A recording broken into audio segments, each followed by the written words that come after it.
So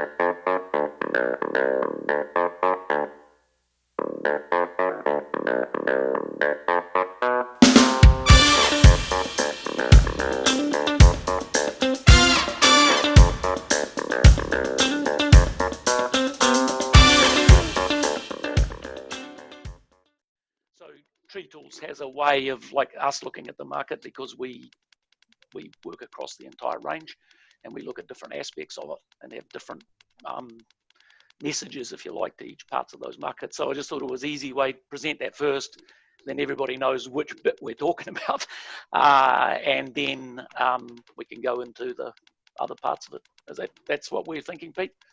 Yeah, no, that's good, Richard. Feel free to share your screen and fire ahead. All right, I've got to get this now that Zane's given me this flash bloody thing. I probably won't be able to get it to work, you know. So just bear with me. Boom! Yep. Look at that. Yeah, except that we need to go back a little bit in time so we can go through that. So we view the market as in quadrants. Zane has correctly pointed out that these quadrants aren't equal in size, so they are there purely there from a graphical point of view. I've added the non-essential and the essential because it's only relevant in this current market. Down here is low, up here is high. Down here is low, up here is high.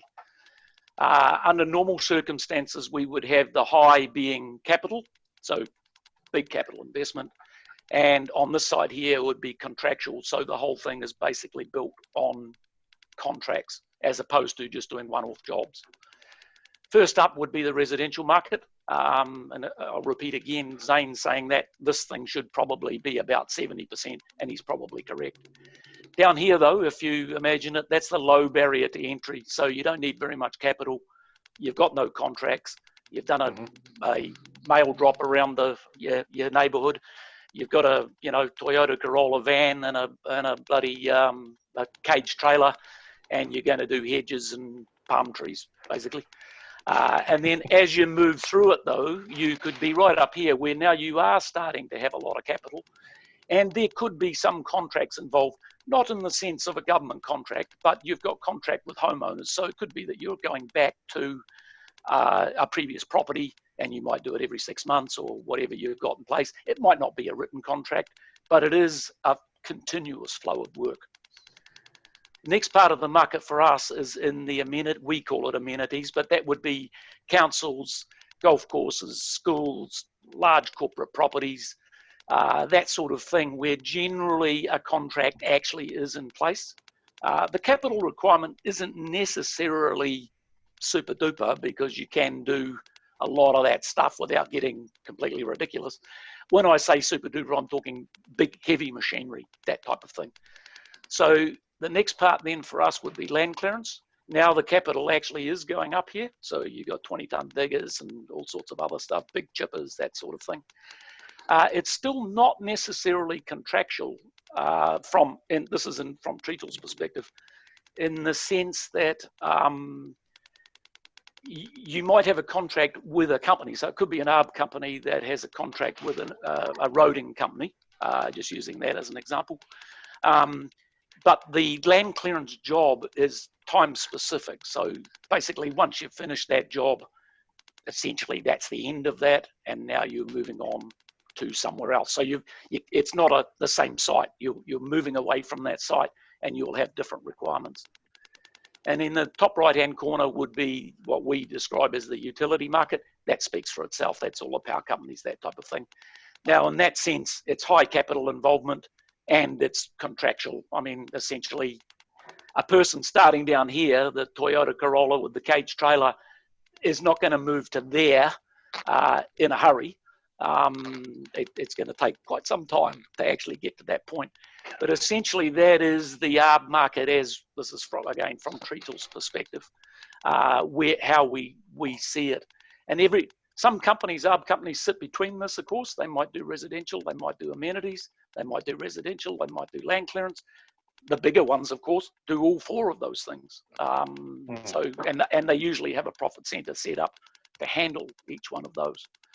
Climbers, I'll use Zane as an example because he's a good one in this sense. he's worked in each one of these and also managed each one of these sorts of divisions. So he has an understanding of that. But climbers per se can work in that, or they could work in this, or they could, and often they choose, I just want to be in that part of the market and I'm not interested in the other part of it. Our natural thing when we're looking forward, like post lockdown, and you're thinking, well, you know, what sort of companies and how they're going to survive, your natural reaction is to look here and say, well, these guys are going to be, especially down here, you're going to think, well, okay, they're going to be the hardest hit. But, you know, that's not necessarily so, because these guys' expenses are low. Paul, Kenny, you were just saying there before, that, you know, you're not got lots of expenses. You know, you can do stuff relatively quickly. You could move up into this market really quickly without having a whole lot of things impeding you. And so, you know, the lockdown, if it gets extended, not so critical. But there will be some people in here where it is really critical. These guys still are, you know, on level 4. They're not going anywhere. Capital intensive as hell. And so even with these shovel-ready, you know, markets that the government's talking about, we just got to hope that the people in here survive, you know. They may not be leveraged. Paul Seeger, you'll probably have a reference to that part of the market, I'm sure. And so essentially that's how we view it. And so for the audience watching this, I think it's a good idea just to know that we're not only talking about residential, or we're not only talking about this. There's people working in all parts of these markets. Yeah, that's excellent, Richard. Mark, have you got any comment on that? Just one quick comment there. I've entered this call as NZARB because I was doing NZARB stuff. I'm not quite sure if I'm still NZARB or not. Yeah, you are. Yes, you are. Yep. Right. So I don't have authority to speak on behalf of the association, so just should make that clear. Yep. Don't worry, Mark. We're going to say, Mark said. Don't let that stop you. Zane's already got a clip of you saying that, you know. Mark said. Yeah. Mark says. I follow that. Makes perfect sense to me, and all those things make sense. You know, the flow. Yep. Nothing else to add to that. Makes sense. Cool. Paul Seeger, what are your views? You've come out of a different industry. Is there some parallels to where you're at? Yeah. So my background, I'm a chartered accountant originally, with my own business consulting company, and prior to doing this business that I set up a while ago, I own my own scaffold company here in Auckland. So again, a very capital intensive industry.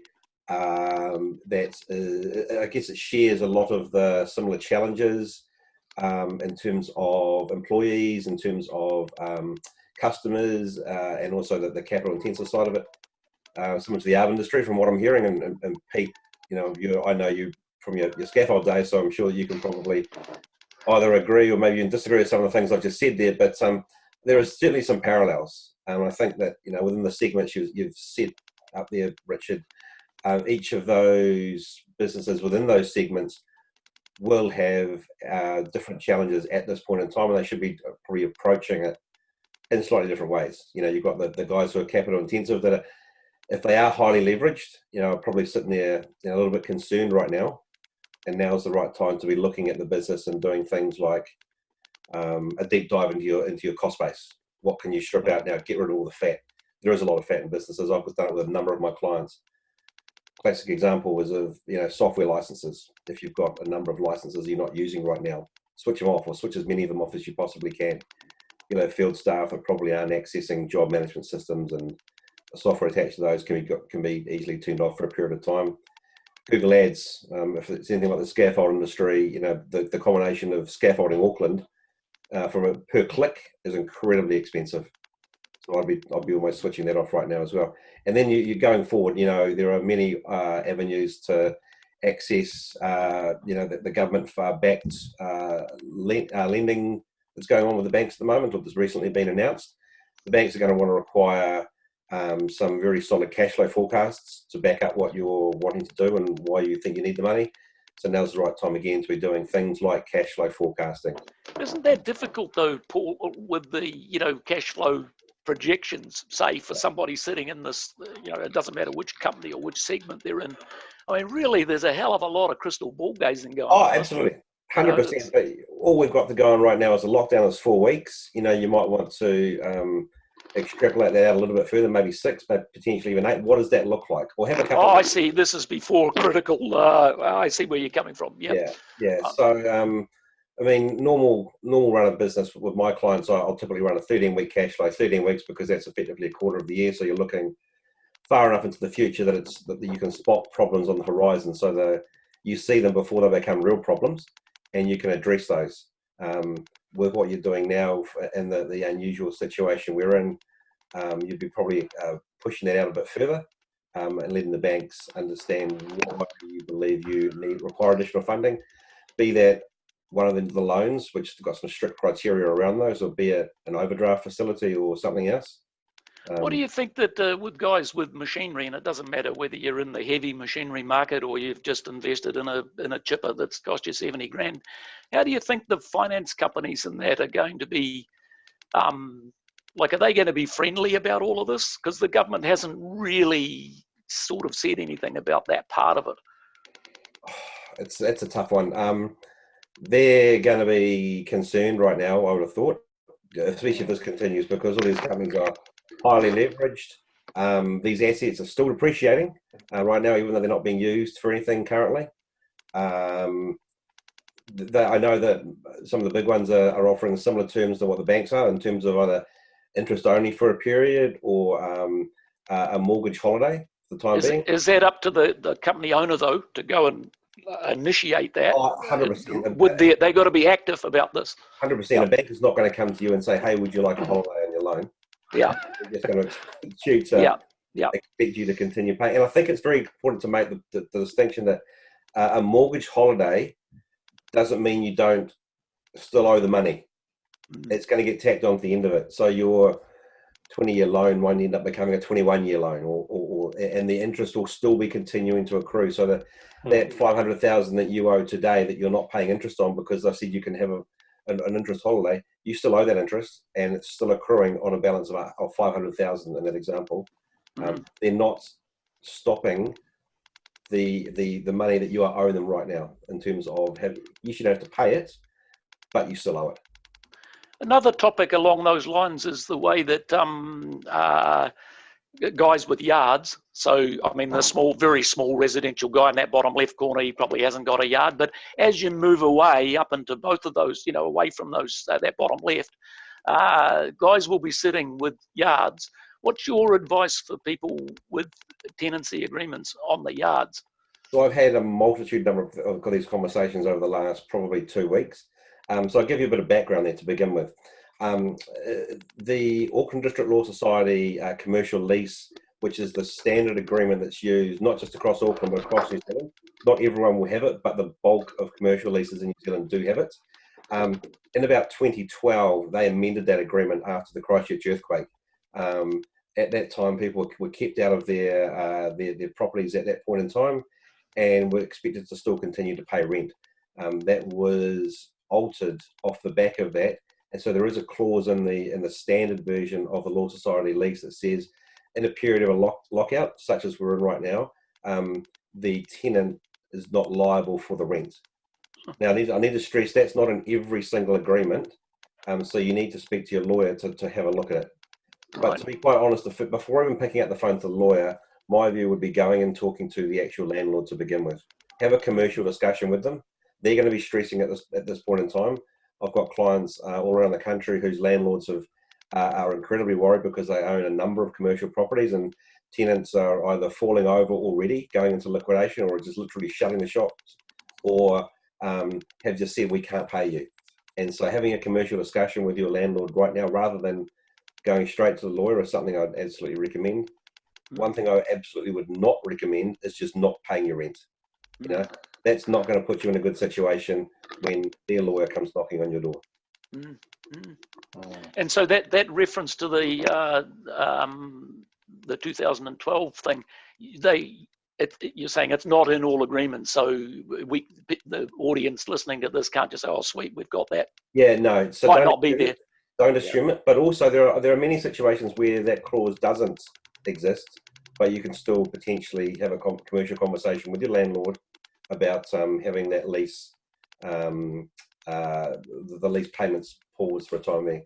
I'm actually having a conversation with one of my clients and their landlord right now, where that little clause doesn't exist, and I put a number of arguments to the landlord about why they should still be considering to reduce rent. You know, things such as from this current financial year, as of the 1st of April, commercial buildings, for example, are now you're allowed to depreciate those, so at the rate of 2%. So there's a cash flow saving in terms of a reduced tax bill that you didn't have last year, that commercial landlords are now going to be receiving on the commercial buildings on their sites.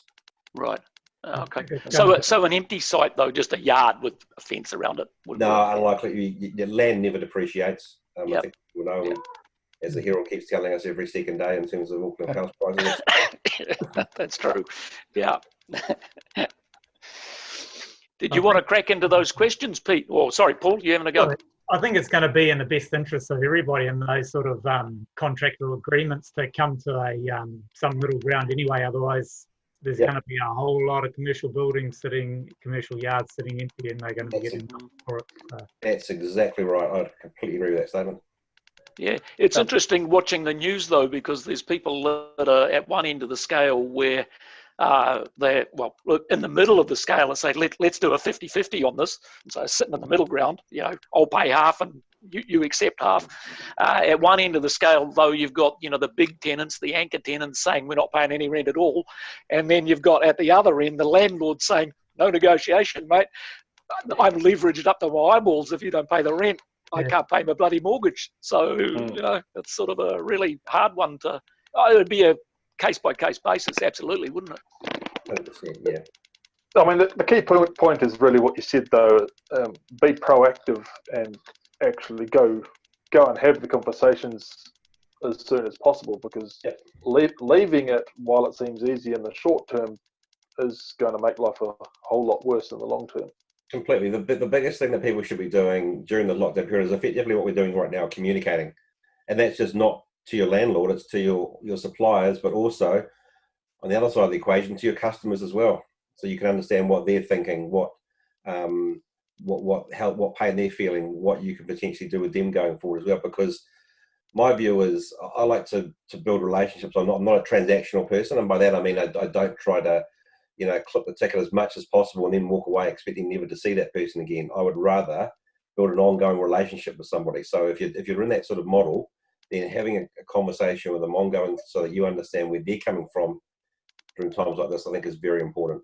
Yeah, I had a conversation with a business owner today who was going through that exact process, calling his clientele and basically just letting them know that, you know, we're still going to be in business when we come back. And if you're suffering financially, you know, we'll still love to do the work for you. We might be able to do it at a discounted rate because we're going to be hurting then too, but just staying in contact with those people to the point where staying in contact with even your competition is really important at the moment. Just seeing how everyone is doing, because I know that there are a lot of businesses that are the conversation surrounding rent. I was speaking to an arborist about 2 days ago who has spoken to his landlord for both the place where he lives and the yard that he has as a small business to negotiate both, because all he is getting is this $585 and he can't afford the rent. And he's left in a situation where he may be better off losing the house and living in the yard,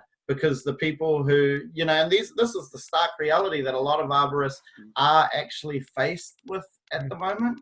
One of the things about Richard's quadrant is that so much of that upper sector towards essential is just attributed to such a small percentage of the arboriculture market at the moment. So of those 4 squares, what's essential and contractual at the moment is only being given to so few people. And if you don't know who's hurting, how are you meant to kind of help everyone out in these situations?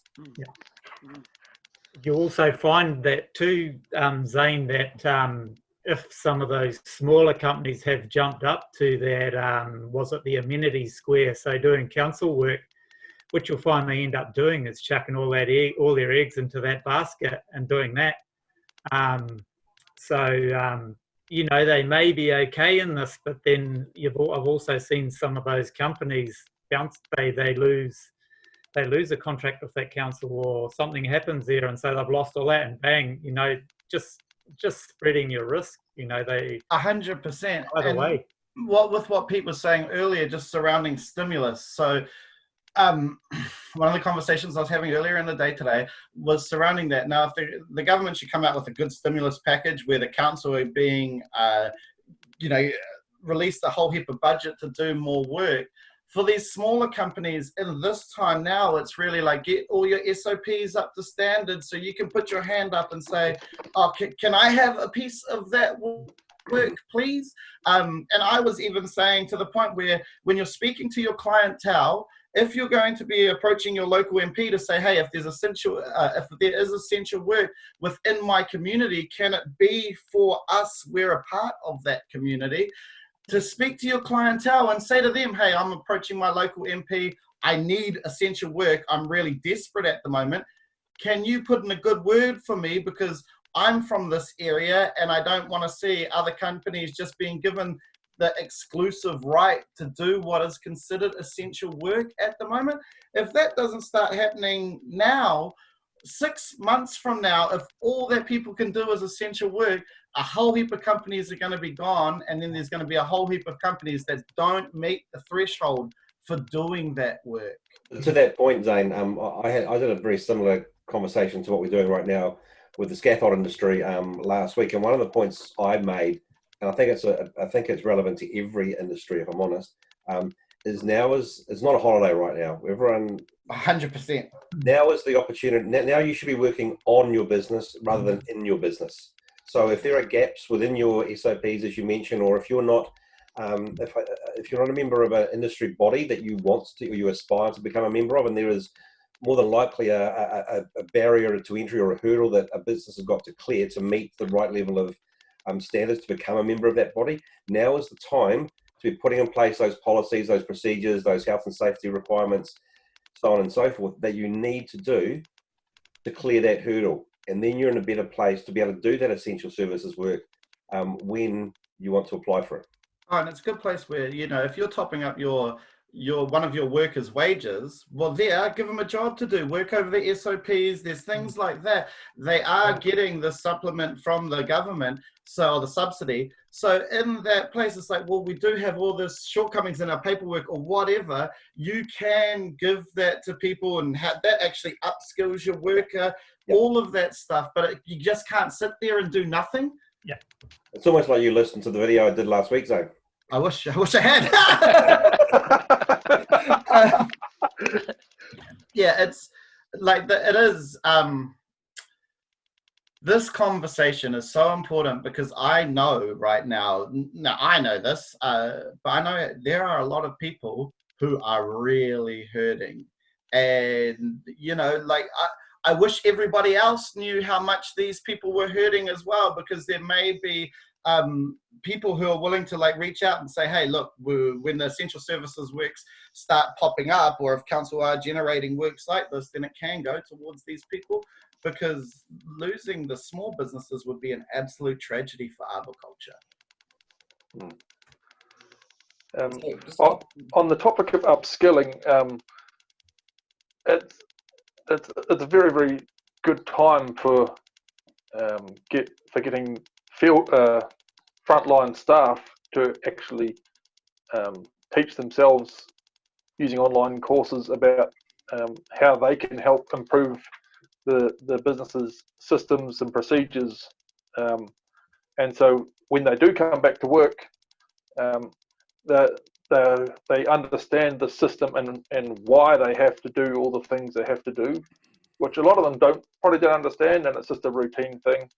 But there's courses they can do on, you know, health and safety qualifications. They can get started on all of that sort of stuff now, and realistically come back to work a lot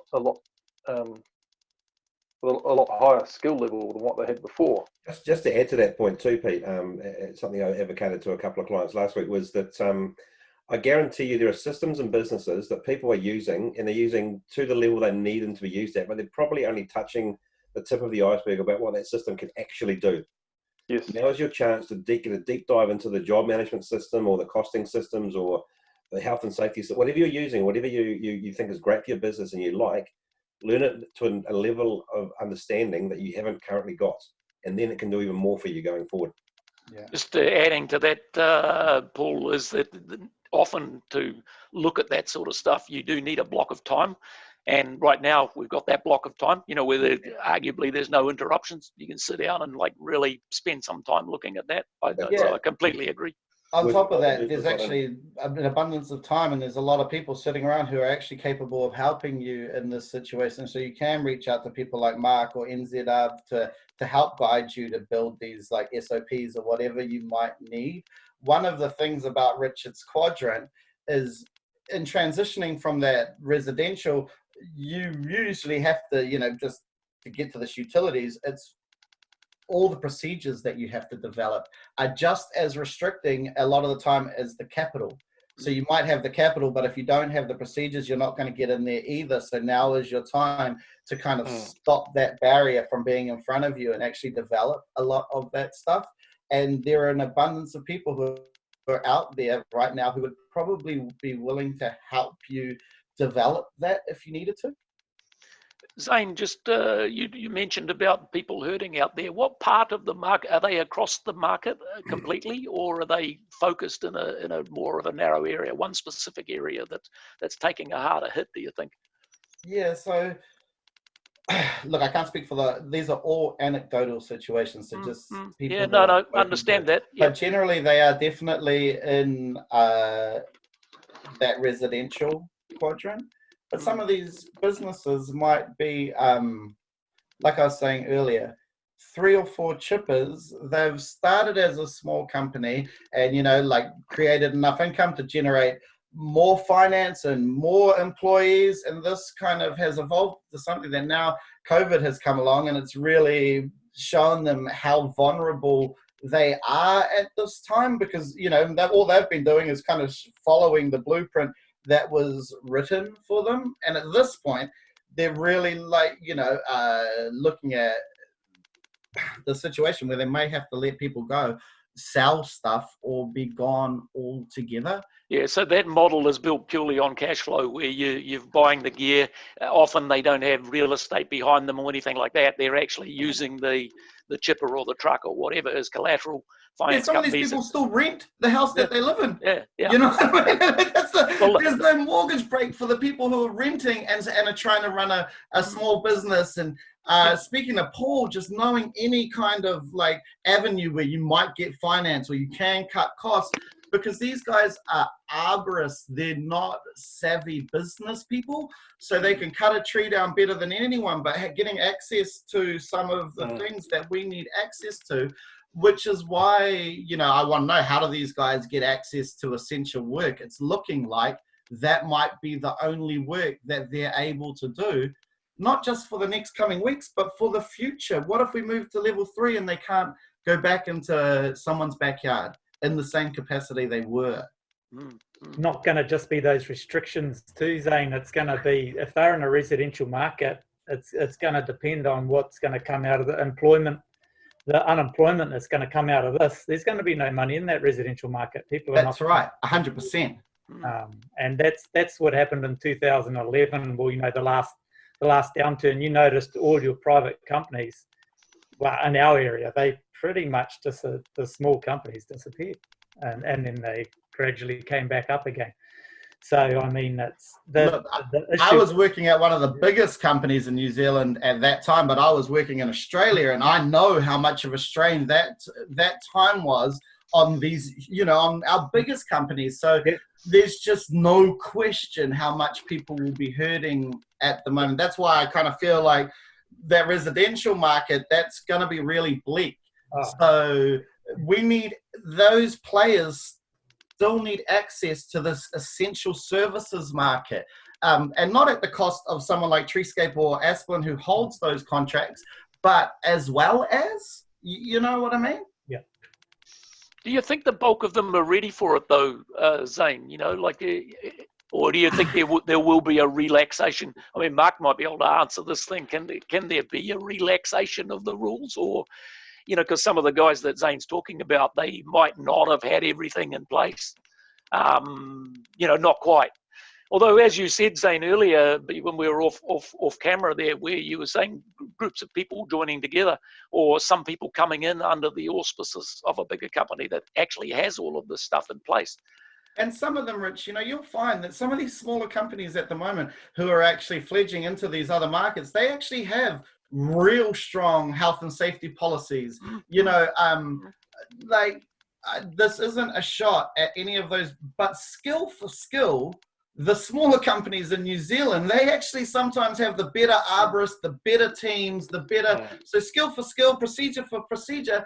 I'm not saying everyone needs to get a hold of this essential work, but if you meet those thresholds, if you are looking after your staff and you're a best practice guidelines business, why you can't have access to this stimulus package that may be coming out, I don't understand that, because it seems like they're holding some businesses heads above waters with one hand and while suffocating the rest of the market with the other, and that just does not seem fair to me. A lot of my friends are small business owners. They're all small businesses with families, you know, so it's these, like, not just their own families, but this small business is a family to them. And that's really, like, important to recognize, and the government needs to support that just as much as they support any of the bigger businesses.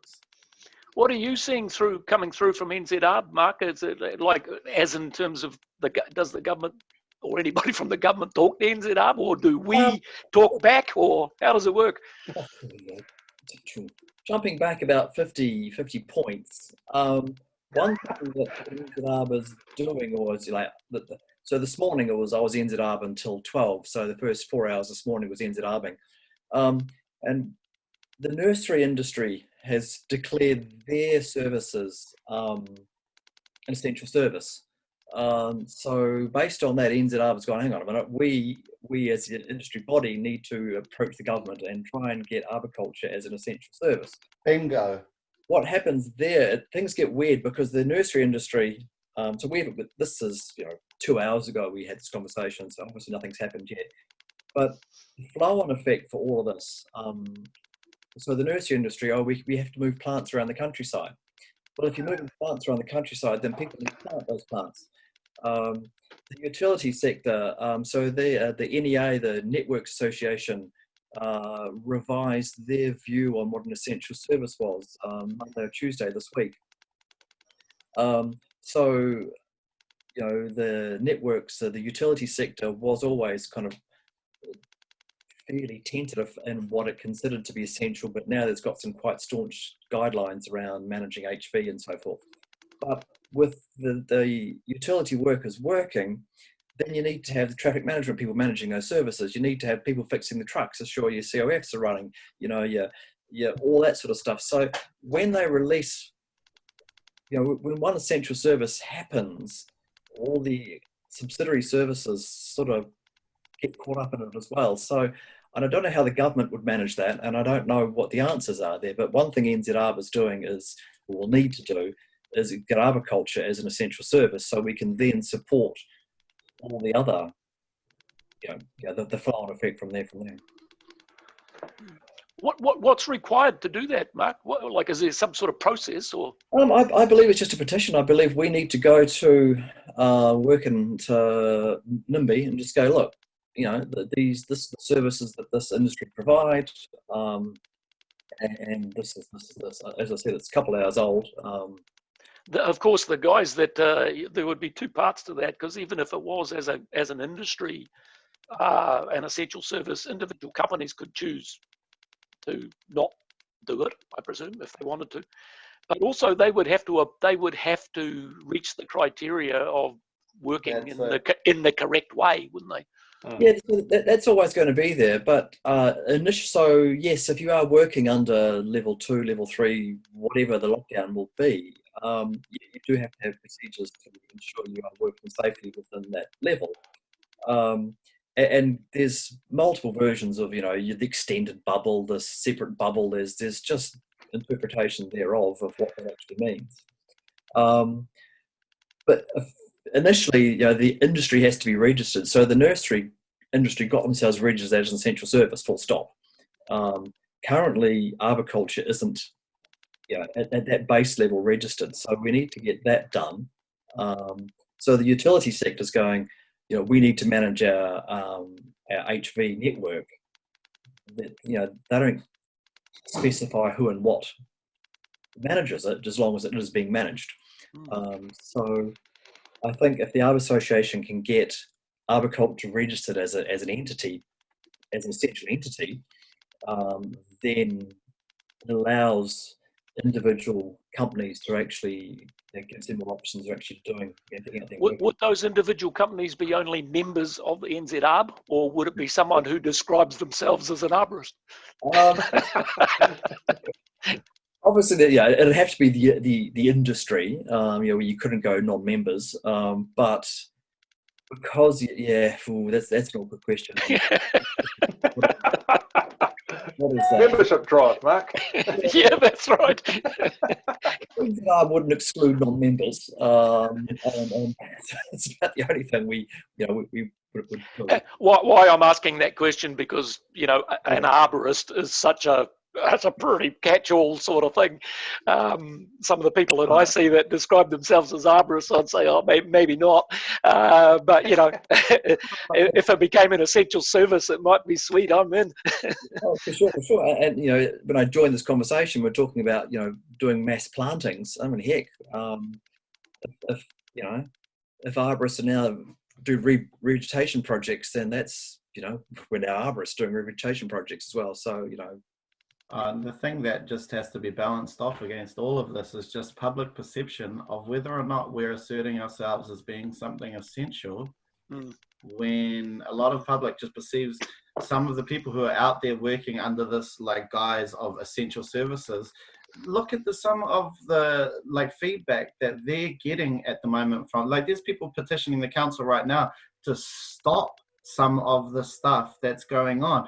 Now, look, I support if there is essential services for arboriculture, then I support that being distributed evenly amongst all different types of companies. But we really have to show some solidarity as to whether or not what we're doing is essential, or whether we're just creating loopholes to keep some of these companies alive. That's just what that's solely my take on it. That's why it says Zane Reading here, not NZR. I absolutely agree with you. But do you understand what I mean? Because that is the real thing that's conflicting to me at the moment, is there is all this stuff that is being considered essential.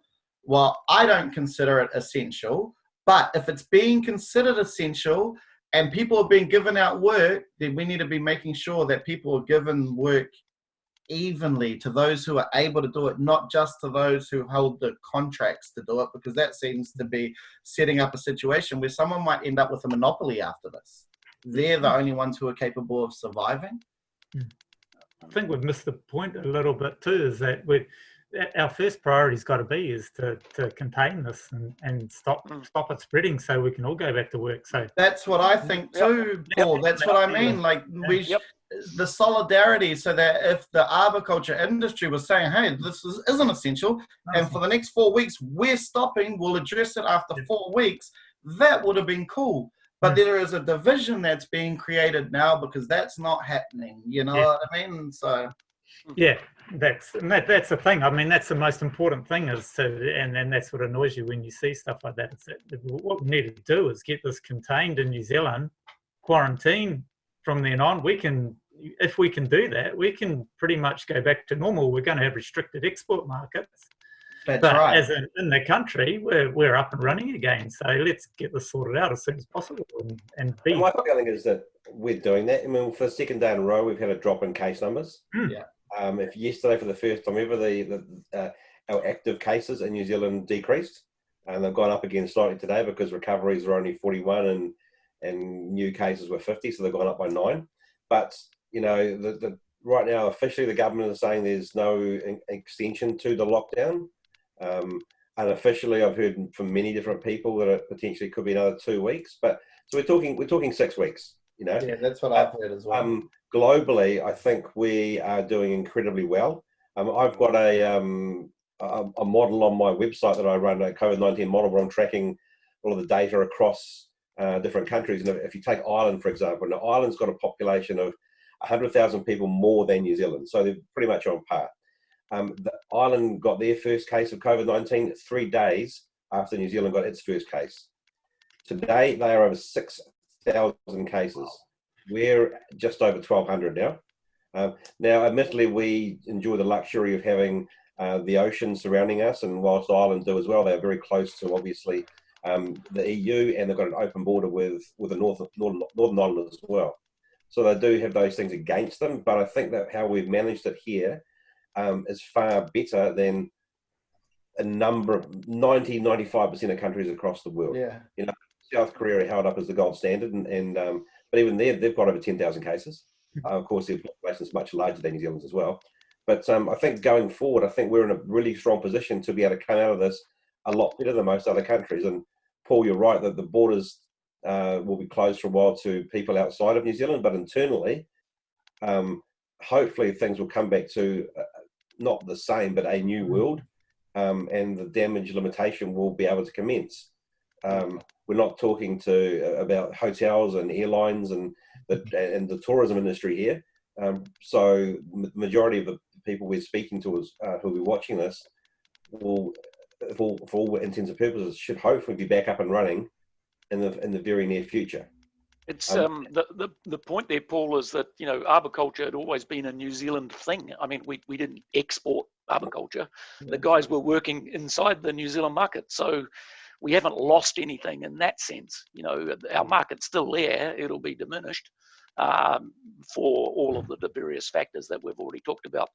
But it's still there, though. We're not in hospo, or we're not even forestry in that sense. I mean, or tourism. I mean, those guys would be, you know, pretty much they better get another career. But you know, our market is still there. It'll be diminished, but it's still there. The challenge is going to be the residential customers, as we talked about before, tightening the purse strings. Definitely. And that's going to have a flow-on effect to be able to pay debt. And instead there will be, and let's be honest, there are going to be people whose businesses will fail throughout this time. So that's going to mean there are less businesses out there, and hopefully that the smaller number of businesses contracts with the same level as the volume of work that's there as well. So the residential market is I mean, sounds slightly socialist, but in these sort of times, the poor essentially get poorer and the rich get slightly less rich. And so some of those residential companies, so arborist companies that are working in that residential market, some of the properties that they manage will be, because they're for wealthy property owners, their work might not dry up as quick. But if you're down in that, you know, just I need the hedge done, buddy, or the trees, you know, grown a little bit out of shape. I mean, those, and what's the cheapest price you can do? That market's just going to get absolutely hammered, because will cross over to the commercial market as well. I'm sure the commercial market will tighten the purse strings as well. There's just, if they're making redundancies and this, that, and the other, it's going to be hard for me to see them cutting down the trees that they've had planned and things like that. That's why I see the majority, and this is just my thoughts, like Paul, you're data driven, so I'm sure but I see a lot of the work that we get coming from the government, councils, and things like maybe Housing New Zealand markets, all of these things where if the market is going to be pushed into that sector, people need to be allowed to work within that sphere, because like I said earlier, it's such a small amount of people who are actually working in those council marketplaces, government contracts, and those are going to be the people who are actually going to be parting with money in the near future. Yes, the government's got to form some sort of task force or commission or group that is tasked with effectively, getting bigger projects up and running. Additional. It's going to be the roading. It's going to be the infrastructure. Maybe trying to get KiwiBuild back on track and build the homes that they allegedly going to be building, and that's going to start with a spade in the ground or a chainsaw knocking something over before the diggers get in there. So, and that will then have a flow-on effect to the rest of the economy from there. But there's certainly got to be something from the government to enable the country to continue. That's what I think. Okay, well that's cool. I think we can probably come back to this, but if we focus now on the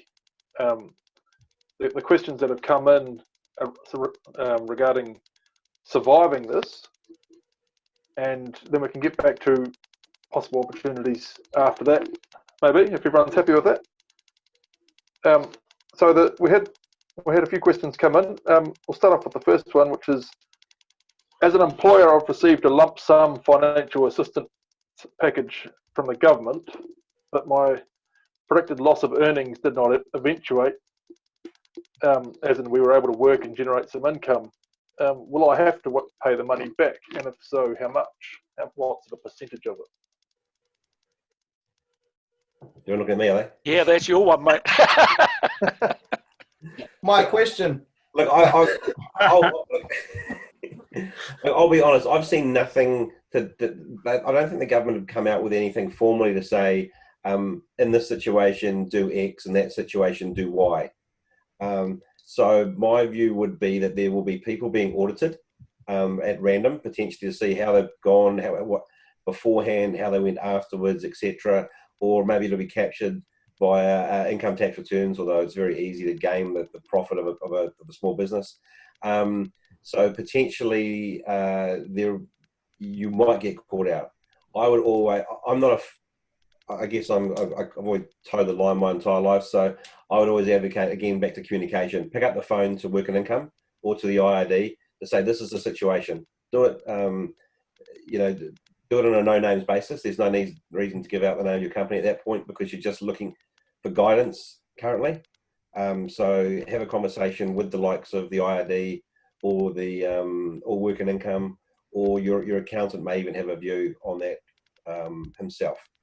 But if it's a situation where you suspect you're going to be making more than you were planning to, and that's sustainable, right? Because remember that the subsidy covers 12 weeks. So if you've had a really good 3 weeks, but you expect your business to dry up from that point on, the subsidy is possibly still what you should be keeping and applying for. But if this is a sustainable business as usual, maybe even some growth if you're very lucky throughout this phase, then the subsidy is not aimed at your business. It is for people who are experiencing a drop in income of at least 30%. Right. Good stuff. Anyone else got anything to add on that? No? Okay, next question was, from an employee's perspective, I've received wage assistance package from the government for 12 weeks, but I'll be back working again after 4. What happens to the remaining 8 weeks? Does it stop? Do I continue to get it? Do I need to cancel it? So it's paid as a lump sum to begin with. So that $585.80, if you're a full-time employee, will be paid to you up front. So $7,000 and change is what you'll get. Again, if you're an employee, so you're working for. Sorry, Paul. Can I just butt in there? Companies would have a choice on that, though. They could take the whole lump sum's got to be given to the employee. Yep, that's right. Okay. Now, you as an employee, you don't apply for it. Your employer applies for it on your behalf, and they should be passing that on to you over the 12 weeks. So if I'm an employee and I work for Richard, he would be applying to Work and Income on my behalf, or on his behalf, is for me to cover me for the next 12 weeks. So he'll get that $7,000 up front. And if he's not paying me anything more than that, which you're allowed to do now, you can actually pay your employees just the subsidy for the 12 weeks. I would expect to get $585.80 for 12 weeks. Just be clear on that point, the $585 is taxable. So you won't see that in your account. You will see the net figure after, income tax and KiwiSaver and any other deductions are taken out of that amount. The government giveth and the government taketh away. Just another point from a business owner's perspective as well, that income that you receive from the government is non-taxable, but equally the wages you pay out of it are also not tax deductible either. So from your company profit perspective, at the end of the year, if all you have received is that $7,000 from the government, that is not taxable income to declare. But equally, the $7,000 you paid out to your employee, that's not tax deductible. So effectively, at the end of the year, you would have a figure of zero from a profit perspective. You wouldn't have a profit, you wouldn't have a loss either. Interesting.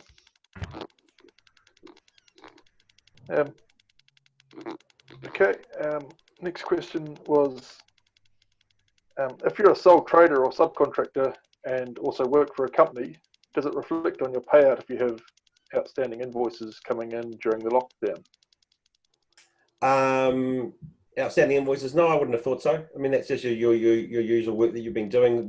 It's again to cover 12 weeks. So if you're expecting to see a drop off in income of 30% or greater, then you're eligible to receive the subsidy. Yep. I suppose just to qualify that though, Pete, it would be in that instance where the person is they're an employee in one sense, and they're a self-employed person in another if they're running their own business. I'm correct in thinking that with that question. Yep. They do a little bit on the side basically. Okay. Yeah. So the person couldn't get the subsidy from their employer and then also put in I'm a self-employed person and I need to have that subsidy as well. So in fact, they get $7,000. So it's either one or the other, is the way that I would understand it, Paul. Is that correct? You can't double dip. Yeah. And the subsidy changes depending on whether you are considered to be a full-time worker or a part-time worker. Full-time is, I believe, 20 hours or more, or over 20 hours, and that's the 585.80. And there is a reduced amount for 20 hours or less. So if you're working, if you expect your own personal contractual work to continue and with no change, but you are working, let's say, 15 hours as an employee for somebody else, but that work is going to has dried up, you should be receiving the reduced subsidy from that employer. Okay. Anyone else got any questions on that? Okay, last one I got here is, how will the government work out what and when business will need to pay money back that's been lent to them if they do? So are we talking about the government-backed guarantee scheme, the loans to the banks? From banks, sorry? I'm guessing so. That's the way that I read the question to be, Paul. Okay. Is that, yeah, rather than the subsidy, it would be, I'm imagining a company that, that's really through the banks though, isn't it? You really would make the contact with the bank. The government's just backing it, but they're not involved in the delivery of it. So no, but there is a fixed period for that loan. So just to quickly clarify the subsidy scheme, if you're eligible for the subsidy and you have received it and nothing changes, you do not need to repay that back at all. That's just your wage from the government. Now onto the government-backed loan scheme. So the criteria around that is the companies, you're eligible if your revenue is between 250,000 and I believe it's 50 million or 80 million. So most companies are going to be within that ballpark. Now the loans, you apply to your usual bank, who you have your main bank relationship with, and they will apply their usual lending criteria. They might ask you to do cash flow forecasts, which comes back to the point I made at the very beginning of this conversation about making sure you've got some really good forecasts to show to the bank. Involving someone like myself to help get those done is always going to add some credibility to them. And then the reasons for applying to the loan and what you can use that money for are quite narrow. So you cannot use this money to go and buy a capital asset. So you can't go and use it to buy another chipper or a new truck or anything of that nature. This is money solely for the purpose of maintaining your business in an operational sense. So the money is to be used to pay wages, to pay your landlord, to pay any other contractual overhead costs that your business might have. The period of the loan is up to 3 years, so it's a very short duration. And again, I've not seen any specific terms from the bank. I did hear anecdotally yesterday, one of the main banks offering the 3-year loan interest only, which doesn't mean you don't repay the loan itself. It just means you have a large balloon payment of the principal at the end of that 3-year period. I think it's important to note, though, that it is a loan, isn't it, Paul? It's not like you're getting some sort of gift here. It's not like the wage one where here's your money. Yeah, here's 12 weeks. I hope you do well. In fact, I had to actually talk somebody down off the cliff the other day when they thought they could make some money off this scheme. So, Paul, when would you advise a company to do something like that, to take on a loan to pay wages? So it's a last resort. I mean, and it's stated in the criteria as well. You've got to exhaust all other avenues and all other normal avenues. So we're talking, you've used your overdraft, you've gone to the bank to extend your overdraft, you don't need to draw down on credit cards. It's not to that level, but you should be using your main bank facilities that you already have in place. You will use a government subsidy as well. You'll really, it almost is the last. So like this, like, because I don't know, that just seems like a real desperate thing to be doing. And what are the chances of coming back from something like that? I find it a concerning thing to think. Okay, you've got 3 years to pay back a loan that you're using to pay wages. It's not something I would really advocate. If you can avoid it, and that's why you want to be using a professional to look at your cash flow situation, to work with you, to do a deep dive into your cost base and to strip out all the fat. You might think you know your business really well, but I'll guarantee you someone like me could probably go in there and spot things that you can't. We're also impartial, and we don't have the same emotional attachment to your business that you possibly do. And at this time, would you advise some of these people who I'm talking about, who are financially pressured, to speak to someone like you as to the viability of them coming out the other side of this? Yep, 100%. And that's where a good cash flow forecast will help you. And it'll allow you to see what your business looks like. And you model out a couple of different scenarios. Let this thing last for 6 weeks, then we're back to normal. This thing lasts for 8 weeks, and I expect to see a drop of income of 30%, 50%, what have you. You come up with a couple of scenarios and you play around with it until you get something that you think makes sense. And then you look at the bottom line to say, am I in the black? Am I in the red? Who do I need to talk to? Can I survive this? What do I need to do? Do I need to start having some tough conversations with my employees in terms of talking redundancies, unfortunately?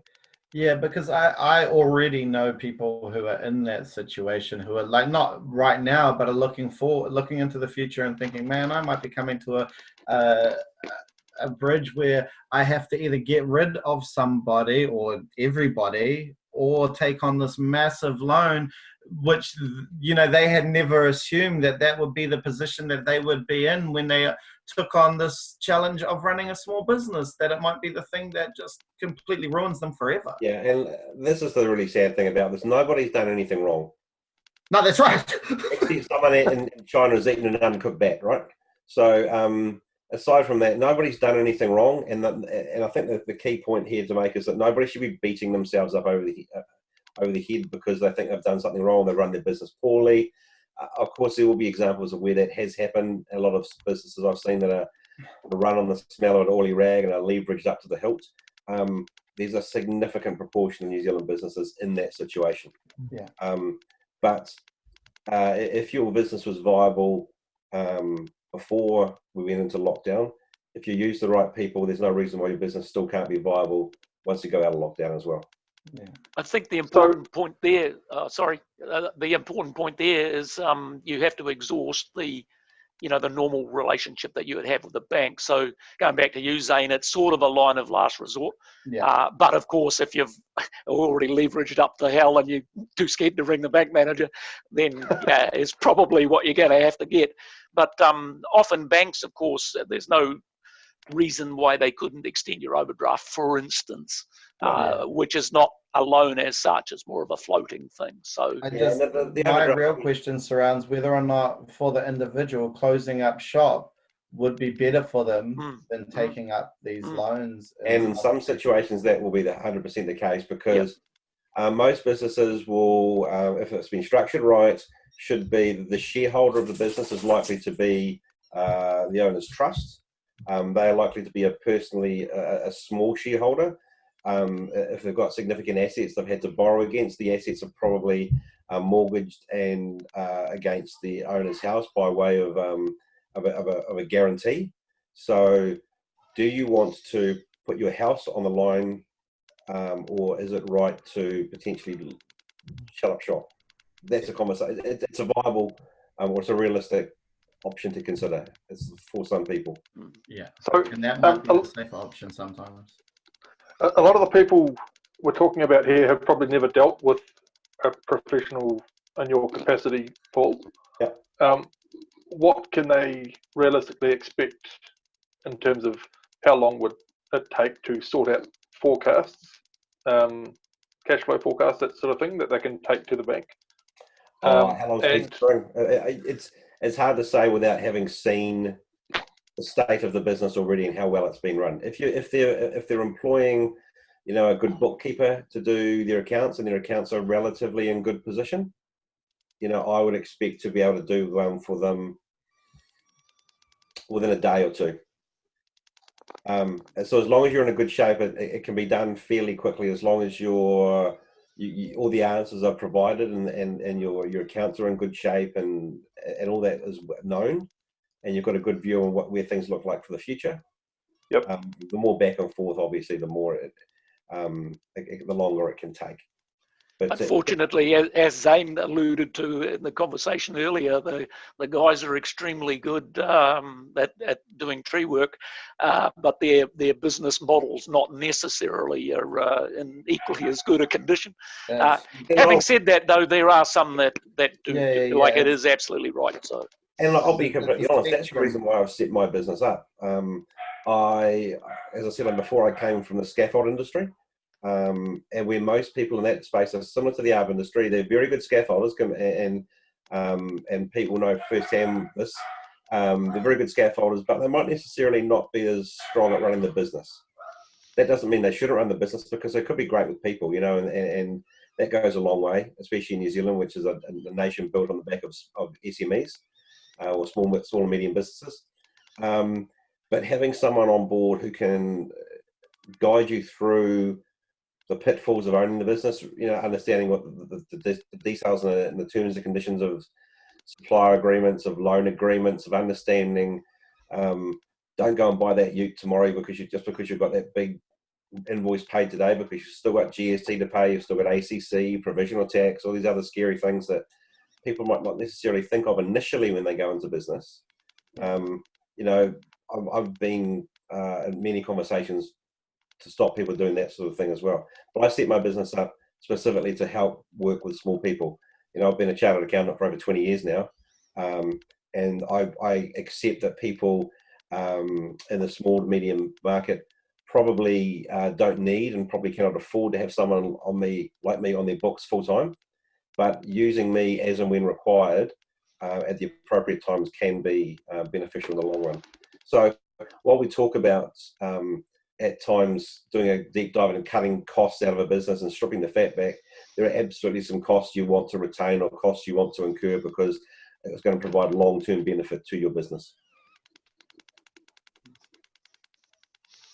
I think you're going to find, Zane, too, you're going to have a lot of people in that, I don't know, sort of that dangerous area. I kind of find that 5 employees, 3 to 5 employees. I mean, I've never gone there because I just cannot get my head around it. Really hard to manage, massive cost, and you need a lot of work. So you're going to, because of the environment at the moment, there's so much work out there, contractors are struggling to keep up. You're going to have a lot of contractors in that basket. And I feel for them at the moment. Yeah, so do I, Paul.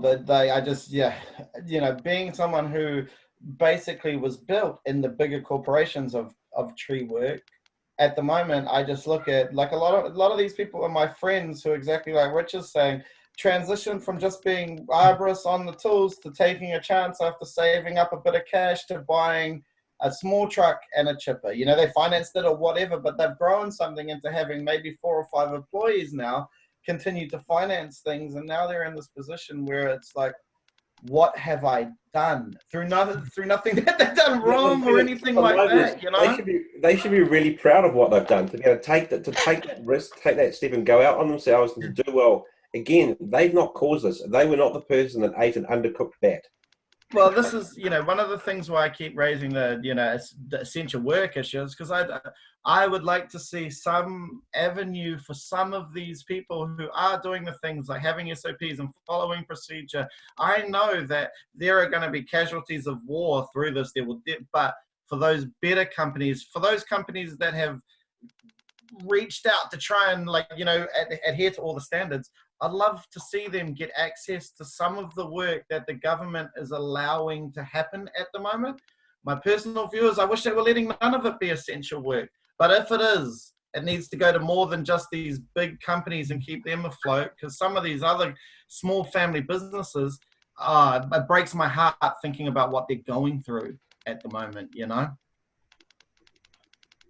Yeah.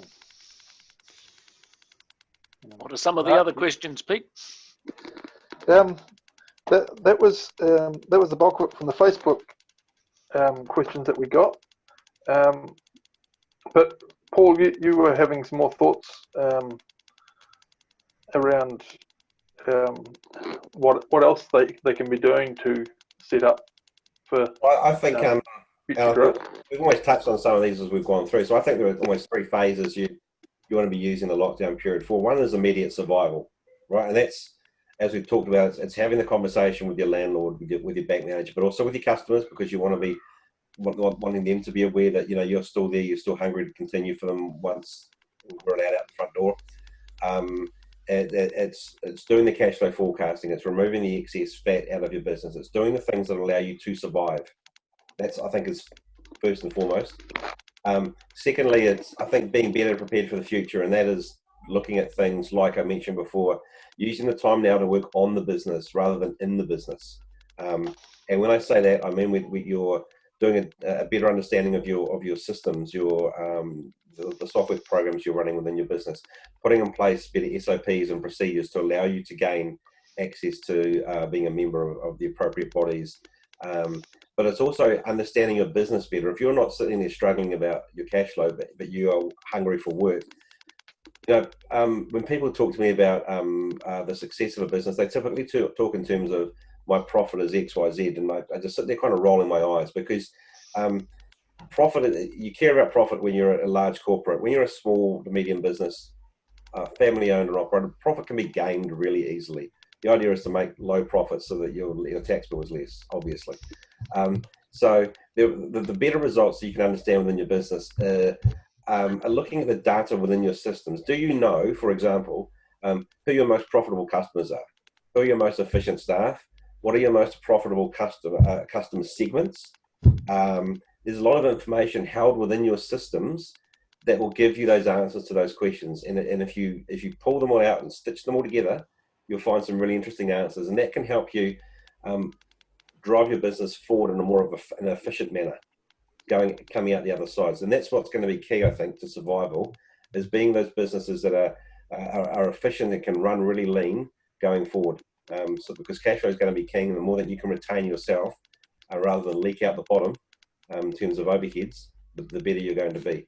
And lastly, you want to be ready to be able to go in the new world when we're allowed out that front door again. And that is, again, understanding your customer segments, understanding what they're expecting, understanding, as I said before, where you're making your money and where you're potentially losing your money, so that you can almost pivot your business and move in the new direction to take advantage of any opportunities that will exist out there. Speaking really bluntly, as I said before, there are going to be casualties out there. So there are going to be opportunities to be able to pick up work from these people who are not surviving. I'm sorry, that's just the harsh reality of the situation. Some people won't survive, so therefore you need to be able to look around your market, potentially spot who those people may be and where those opportunities for additional work might come from. So those are the 3 things I look at: immediate survival, being better prepared and better run and being more efficient going forward, and coming out with a strategic plan for how you are going to run your business and move forward once we come out of level 4 and almost situation normal resumes.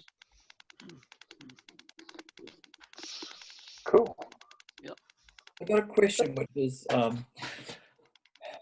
this is not with the NZARB hat on, this because I sound a bit harsh. But prior to BC, before COVID, there wasn't enough arborists, full stop. And climbing arborist was hen's teeth. If all goes to predicted, which there's no reason to say it won't, there will be companies going under, and there may be, maybe not a surplus of arborists, but there may be enough arborists to build. There'll be climbers available where there weren't BC. At what point do you approach those people? How do you actually go about attracting? Where's the vulture picking line drawn here? We are seeing, interestingly, on that subject, Mark, if I'm in multiple groups, and there are people looking for staff actively now, and you kind of scratch your head and think, well, who the heck going to apply for that bloody job? But of course, maybe somebody's already been told, look, mate, we're not going to be able to survive. So there are companies already looking for staff. So there's no particular line in the sand saying when you should do that. I think that people are just actively starting to do it anyway. Mark, people do that every day. Like, yeah. In this market, if you're a good climber, you're getting approached by companies all the time. Yeah. This is again very similar to the scaffold world, isn't it, Pete? Where an advanced scaffold is as rare as hen's teeth. I mean, I tried to even sort of very subtly, because I knew he was going to say no, try to coax Pete up to Auckland to come and work for me. Wasn't having a bar of it, were you? I don't like traffic. That was the only thing stopping me. There's no traffic up here now, Pete. You'll be fine. But I mean, you could almost, if you want to be really strategic about it, if you see people that are looking for work, and to your point, Richard, they probably see the writings on the wall and their business might be closing shop. Well, as a competitor to that business, if you know where those people have come from, and you know which businesses are likely to be closing up, then potentially there's an opportunity to go and have a conversation with their customers. Even with the owner of the business, in a way, because we're assuming that I know when businesses fail, often the first thing, well, I think a decent employer anyway, the first thing that they do think of is their staff. I mean, like where can they place those staff, and they can be talking to their competitors. And Zane alluded to that earlier, where groups of arborists who currently are competing with each other may be better in this environment to be talking to each other. Yeah, definitely. There's also going to be opportunities coming out of this as well, with more equipment, second-hand equipment on the market, that you could potentially tap into that wasn't there to begin with, or you thought was out of your reach. That might allow you to get into some of those markets or segments, Zane, that you said potentially people might be looking to get into. Conversely, you might also find that some capital expenditure for some of the bigger companies, the Treescapes and the Asplins, etc., might slow down, because they might be thinking, right, if I can get an extra year out of that truck, or an extra year or 18 months out of that chipper, that saved me X thousand. So I imagine there'll be a bit of what's called sweating of assets for an extra year to 2 years to sort of make them go that extra mile to preserve cash flow. Of course, that second-hand equipment flowing back into the market is only advantageous to somebody who's got the capital to be able to exploit it. 100%. But this is actually a small piece of tax advice as well, in a way.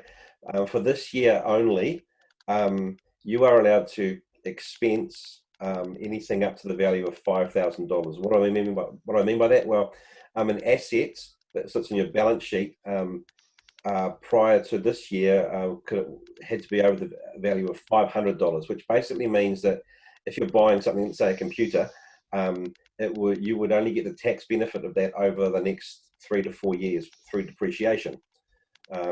Now, if there is an asset up to the value of $5,000 that you need to buy, you can take the hit of that in your P&L in the year that you buy it, if you're buying it in this year.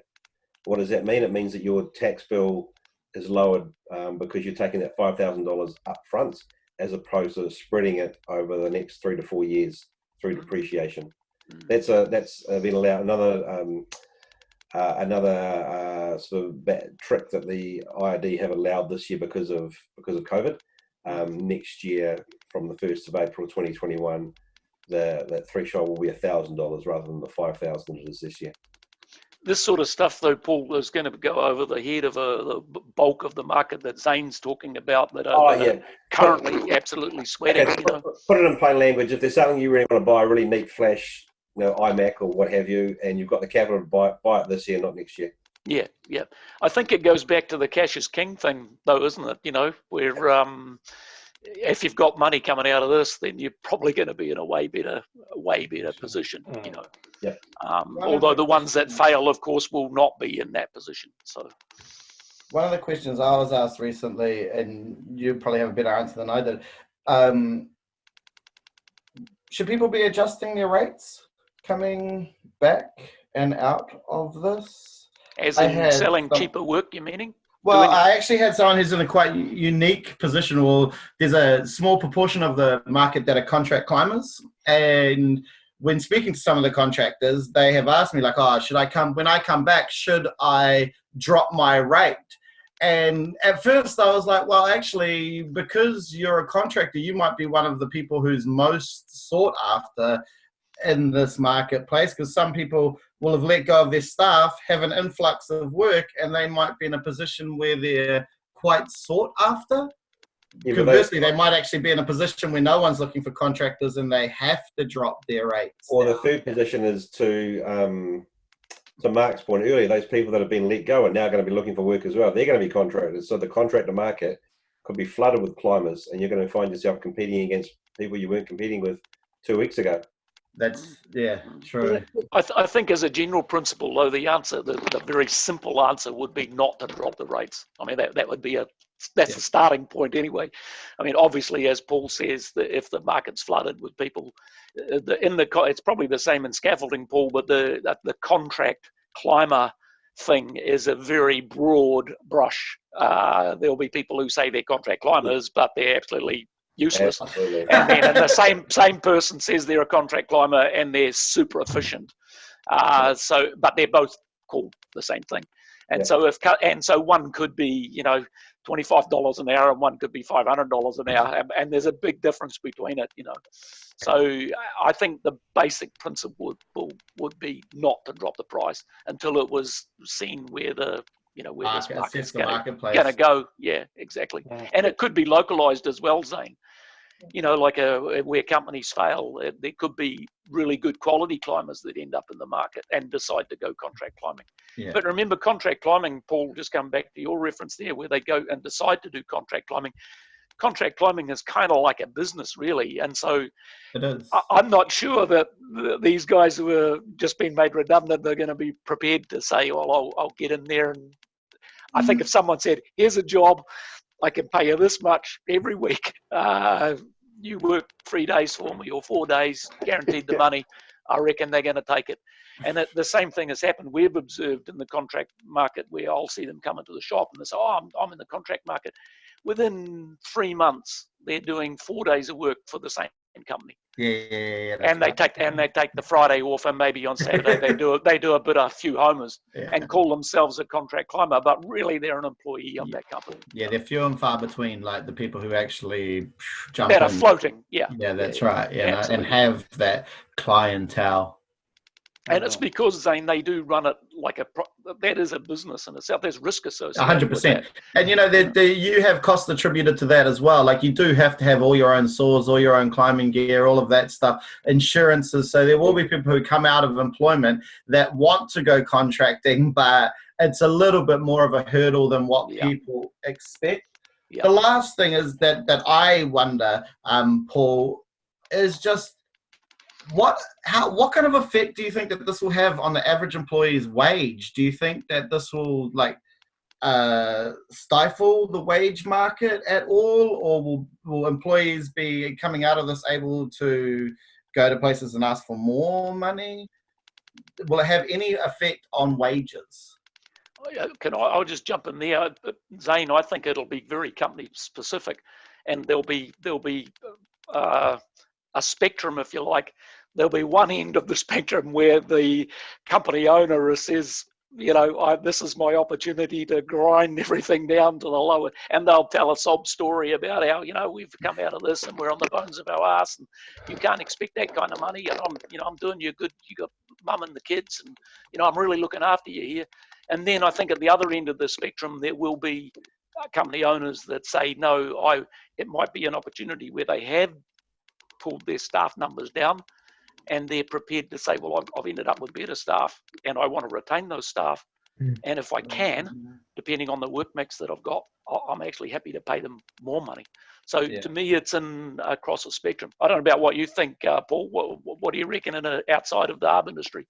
No, I would tend to agree with that. I think if you're going, there's supply and demand, right, is going to play a part here as well, because if you're saying there's potentially a number of climbers flooding the market, then you won't have the employee who's really good at his job almost holding a gun to the boss's head anymore to say, if you don't give me X dollars and more an hour, I'm leaving to go to work down the road. And if there's a long line at your front door waiting for guys to come and jump on board, then you can just wave them goodbye and let them go to that new job. Whereas previously you might not have been in that situation.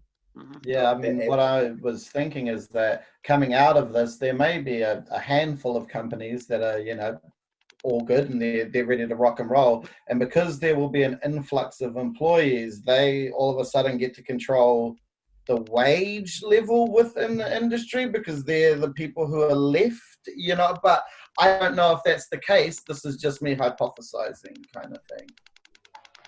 It will depend on your company size. I think there's going to be a correction, as in I think at the moment, I think our good arborists are not being paid enough, and I think our poor arborists have been paid too much. Yeah. So, I mean, I think hopefully that's going to correct things a little bit, as in those poor arborists are possibly not going to have a job now. And we can look after our good arborists better, retain them. We're not putting so much pressure on them. I think there's going to be a correction there, but yeah, possibly there's going to be some of the other business models where they are going to use this as an opportunity of more labour in the market to basically dictate this is what we're paying. Yeah, I think some of the rats and mice work that there's a whole bunch of forestry workers, you know, skilled chainsaw operators going to come out, literally coming out of the woodwork. And I suspect the easier, or perceived easier jobs, you know, bidding for those is going to be almost not worth the effort because you're going to get undercut by, you know, all sorts of people. So, you know, there's some interesting times ahead for sure. Yeah, no, that's for sure. Yeah. Just a question from an outside perspective, I guess mainly for you, Mark, and this is coming from a scaffold perspective because I saw it happen in the scaffold industry. Do you see that there could potentially be a lot of people who try to start up their own businesses who don't necessarily follow the right processes and procedures, and therefore WorkSafe needs to potentially take a closer look at the industry? I raise that because I've seen that happen in the scaffold world, right? Yeah. I don't know enough about the scaffold industry to make a direct comparison, but the ARB industry is not regulated as such. And we've tried a few times to go, look, we need to be registered. We need some sort of approval process, some sort of registration process. And we've gone to WorkSafe and said, look, you know, there's people out there doing work that is not to code. Their safety standards aren't applicable. You know, the lists are long for the crimes they're committing. And WorkSafe have basically said, well, your accident stats aren't high enough to require us to actually, you know, well, actually, if you people are killing each other, then we need attitude, isn't it? So, I mean, that's perhaps, you know, a broad generalisation of the comments, but fundamentally becoming for us to become a regulated industry to get what we need to get WorkSafe and get that sort of stuff in place, the industry needs to be far dodgier than what it is. So we're kind of this weird situation where we are we're doing a good job, and to weed out the undesirables or the people who aren't following the rules. There's a problem. So I don't know the answer to that. There's always, because the industry is not regulated, there is nothing to stop somebody going down to Mitre 10, buying a chainsaw, hopping in their mum's Corolla and calling themselves an arborist. It happens. You wonder though, coming out of this though, if somebody's been made unemployed and only been on the 585 for the last, for 12 weeks, how much enthusiasm are they going to have to go set up a business, especially when some of their mates and their boss and whatever is, on the bones of their ass. I mean, it's, I don't know how many will actually want to go and do that, to be honest. My biggest fear is that that's the only people who are going to be left rich. Yeah. These small family-owned companies, they're going to slowly dwindle away. Maybe there'll be some people like the bigger corporates left, but the people who survive this may end up being the large, like the cowboy portion of our market, and that's literally my biggest fear over this, is that the best people, the people that we should be looking after, these smaller companies who are, fledgling arborists who've tried to build something, are gonna fold, and what's gonna be left are all the people who have been doing it the cowboy way this whole time, who've had people that have been paying cash rather than people that are on the books. And all of that's that. why Truly, cash is king. Yeah, they got a big wad of it. This thing. That's why I made my point about WorkSafe, because of the scaffold where we saw a number of people, setting up shop. They couldn't hold a job down because they weren't reliable enough, so they go and set up their own crew and buy a bit of gear from China and try and set up work. And the stuff they were doing was incredibly poor, and WorkSafe would continually close sites down because of them, and then no one would ever use them again. Yeah, that's the dream for me. That's what I want for our industry more than anything. Straight up, it's like I just want WorkSafe stomping around and getting rid of literally, a third of, like, there's some that can be taught, but there's another massive amount of them that are actually willfully out there killing trees and just being cowboys and loving it. And there's nothing I want more than WorkSafe to get rid of them. I don't know another way. It's a cheaper option too to not have PPE and not have traffic management and not have everything else. So yeah, I'm a bit sane on that one. And cheers, Mark. You got to grab that little snippet. I'm editing. All recorded. That'll be a little meme, that's going. I agree with Mark on that. I agree with Zane on that one. I agree with Zane. That's it. It'll be a GIF you watch. Yeah. Every time a question comes up, Mark will be there. I agree with Zane. Paul, what do you like from what I've seen so far? Like, this is unprecedented. What's going to come out of this? I in my lifetime, I haven't seen anything that even comes close to it. Like, do you think this impacts? I don't think anybody's really, nobody's been able to fathom what's going to come out of this yet. And do you think it could be, some of the unemployment statistics and that? It's just massive. What's your view on it? Oh, look, I saw some numbers from a BBC article about globally about in fact, I'll forward the link right after this email, after this chat. It's a really interesting conversation on the BBC about the volume of people out of work and the cost of that to industries. I don't have a crystal ball, unfortunately. It's hard to really predict. I think that we're all going to be holidaying in New Zealand more than we are overseas for quite some time. I think we're going to be, and this is probably a good thing for small businesses, is that we're all going to be more aware of what local businesses do for the community we're in, and wanting to support those more. At least that would be my hope, that people would be going to those as opposed to the larger corporates. I think in terms of how we work, maybe not so much for the art industry because you can't really work from home, but I think you'll be find a lot of people wanting to be able to work from home more often. They see that the capability of in the office environment is still there from a work environment, especially with tools like Zoom. in terms of numbers and with the economy, I mean, a very deep recession is obviously being talked about. I'm unwilling to put any numbers to it at this point. I don't know. I haven't seen enough to be able to want to comment on that. But you're right, though. It's unprecedented. The closest thing in terms of shock has got to be World War II. You know, nothing else really compares. I've got my children, and my eldest at least anyway, writing a diary because I said to her that when she's, you know, 10, 15 years old, she's going to want to know what it was like, so she should write a diary. Yeah. I also, you know, tongue-in-cheek the other day said, I've got a newfound respect for Anne Frank now and what she went through with the family. Slightly different, but... I think one of the things that will come, well, arguably the sad thing that will come out of it is that a lot of the guys that Zane's referring to in terms of business people, they haven't had to really make really hard decisions, like super, really nut crunching decisions, okay? Yeah. And what we're talking about here is that. And what does that do from a mental health perspective? You know, I'm not really a big advocate of mental health type stuff because I think, hey, we just got to grin and bear it and get on with it. But, you know, in business, I've made hard decisions. And so I kind of know what that is like. And it's because it's a fundamental shift in your thinking. Because, you know, most people have an idea, I'm going to do this, I'm going to do that, and the business is going like this, and blah, blah, blah. And I mean, up till 2 weeks ago, that is exactly what it was doing. And now 2 weeks later, that's not doing that. And 2 weeks in the future, it is definitely not going to be doing that. And so even the decision to shut a business down or make a decision that should I close it or should I borrow the money and continue with it? I mean, that sounds easy, but that is actually a really hard decision.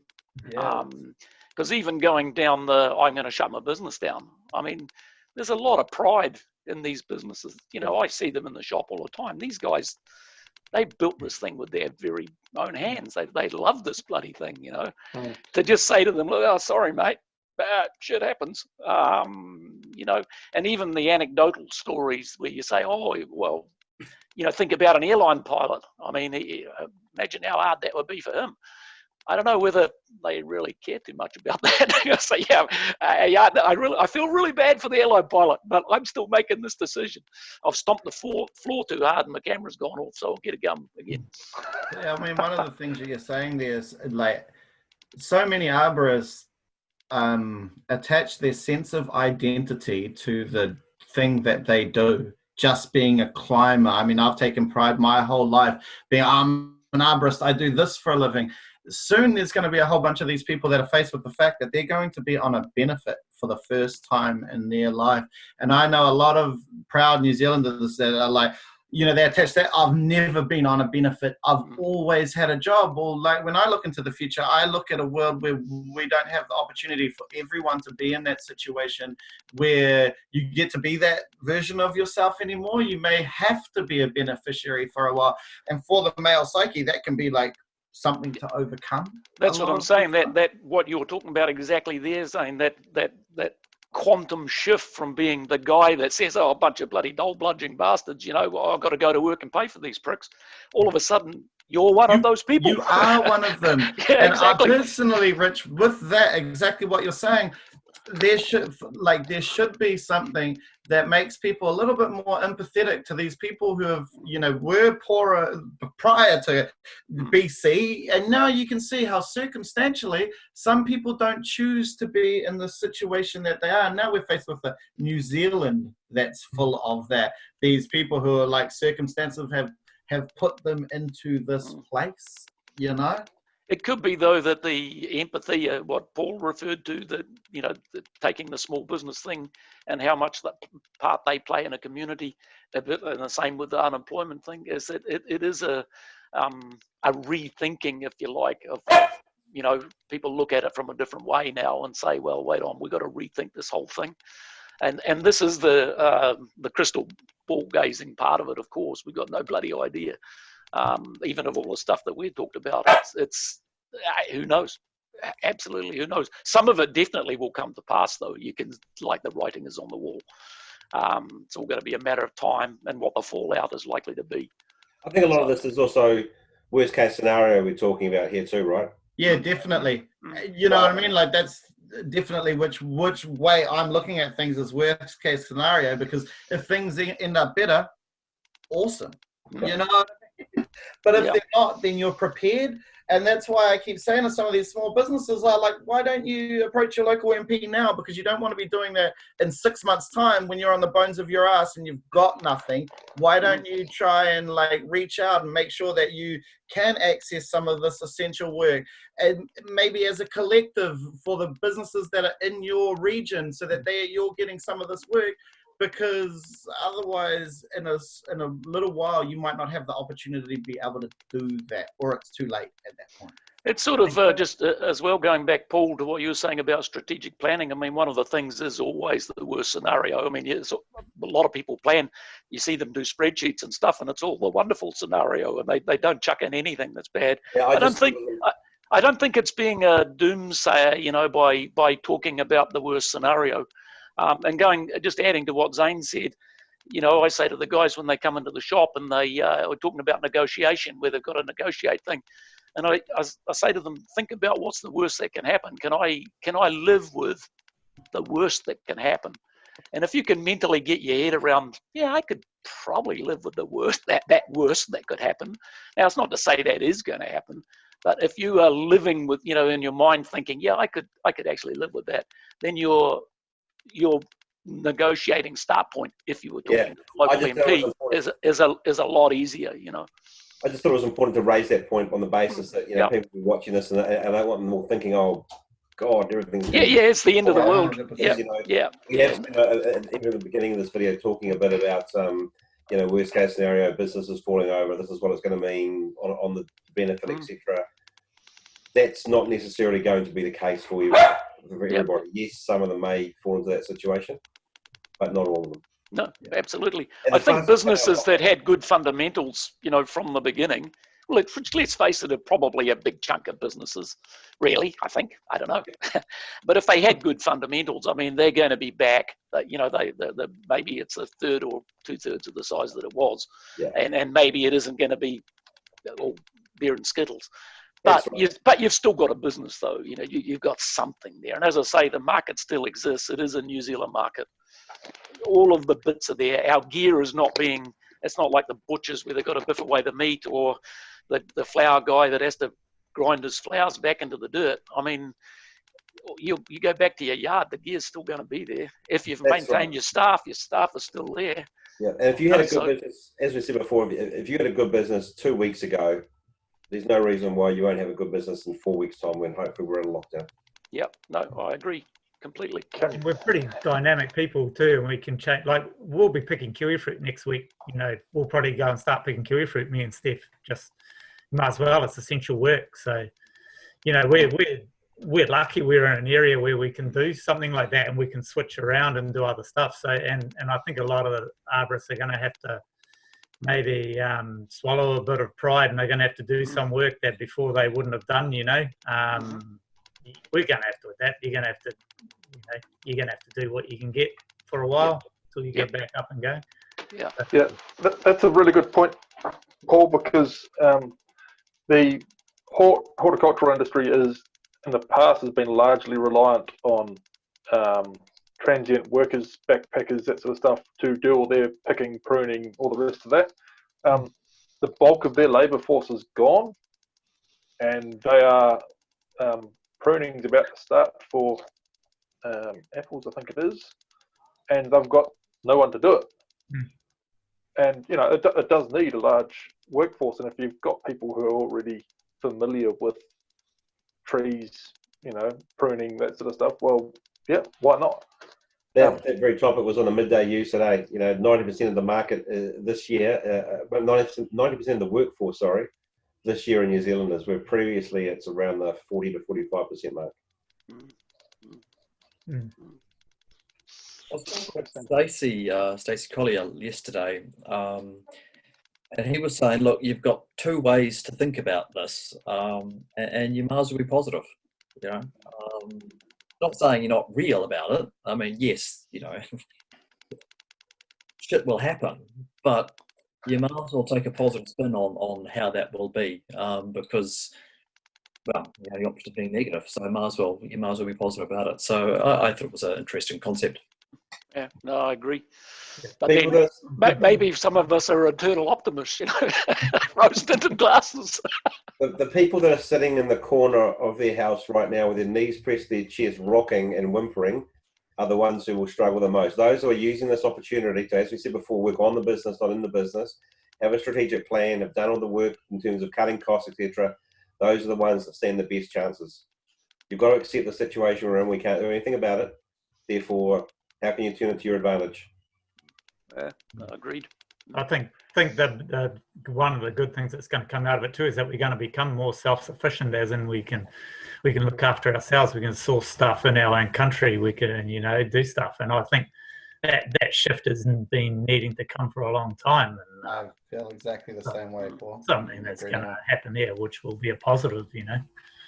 No, agreed. I personally tend to be a very non-linear thinker. I get 1,000,001 mad ideas at any one time, and I've been doing. Why are you laughing at me, Paul? I've been tending to think about this from the perspective of what's going to happen coming out the other side. And as I was saying before, there will be stimulus money, and it's going to be, as in every case, it's the squeaky wheel that gets the grease. That's right. The pie overall, with the loss of a lot of the residential market, will have shrunk. So in effect, we're going to have too many people. So I've been trying to think about it, what I was saying before about doing planting or whatever. If we could secure $10 million of stimulus money from the government, what could we do with that we haven't done before from an arborist perspective? Basically create new opportunities.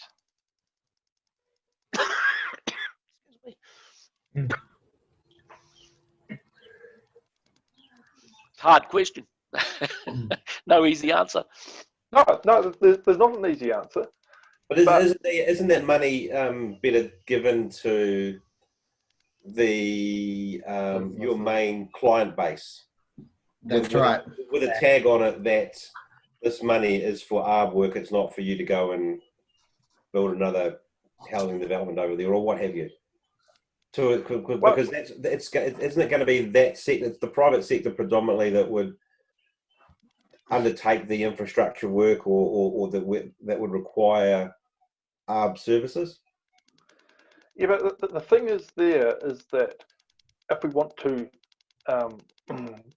I've been thinking about along the lines of what could we do to potentially develop New Zealand as from an environmental tourism perspective. But then, like your large infrastructure projects, that is pretty much, that money's going to go directly to the likes of the Treescapes, the Asplins, and the big guys doing the large capital projects. And there's pretty much nothing in there for the guys who have already lost all their work. Yeah. Feel free to disagree with me. That makes sense. Yeah, That's correct. Work it out. No, I mean, So that's why what I was saying before, Pete, just about trying to, if money is going in that way, then we need to do our best to ensure that it just doesn't all go to the likes of those big corporates, that we're able to transition some of these companies into that work as well. Do you know what I mean? So that you're getting better spread across the market, because like we said initially, right at the start when we looked at that quadrant, the most of that upper echelon of work is only going to the smallest minority with, of our industry, which is like a few companies. So what are the barriers to entry? I guess maybe this is a question for you, perhaps, Mark. What are the barriers to entry for those smaller players that are not able to get the work right now because it's all going to Treescape and Asplin? Is it capital, or is it procedural? Both. Capital, procedural, contract, and then client, and probably not in that order. So, the utility market the biggest,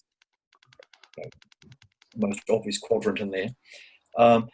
That they determine the specifications you work to, and they determine the qualifications that you have, and they just determine the procedures if they accept your procedures for their network with this and this.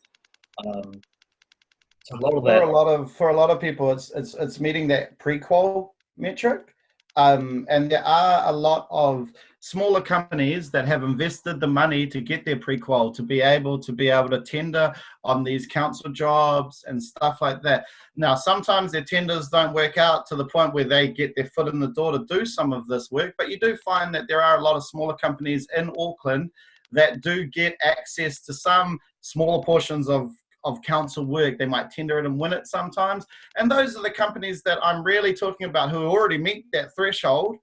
They need to be seen that when the stimulus package comes out, they're getting their fair share. And like you say, it's the squeaky wheel situation, but informing the marketplace that they have to be that squeaky wheel is really important, so that these bigger players aren't just sewing up the whole marketplace, so that after this, they've had the leg up in the game to be able to survive this.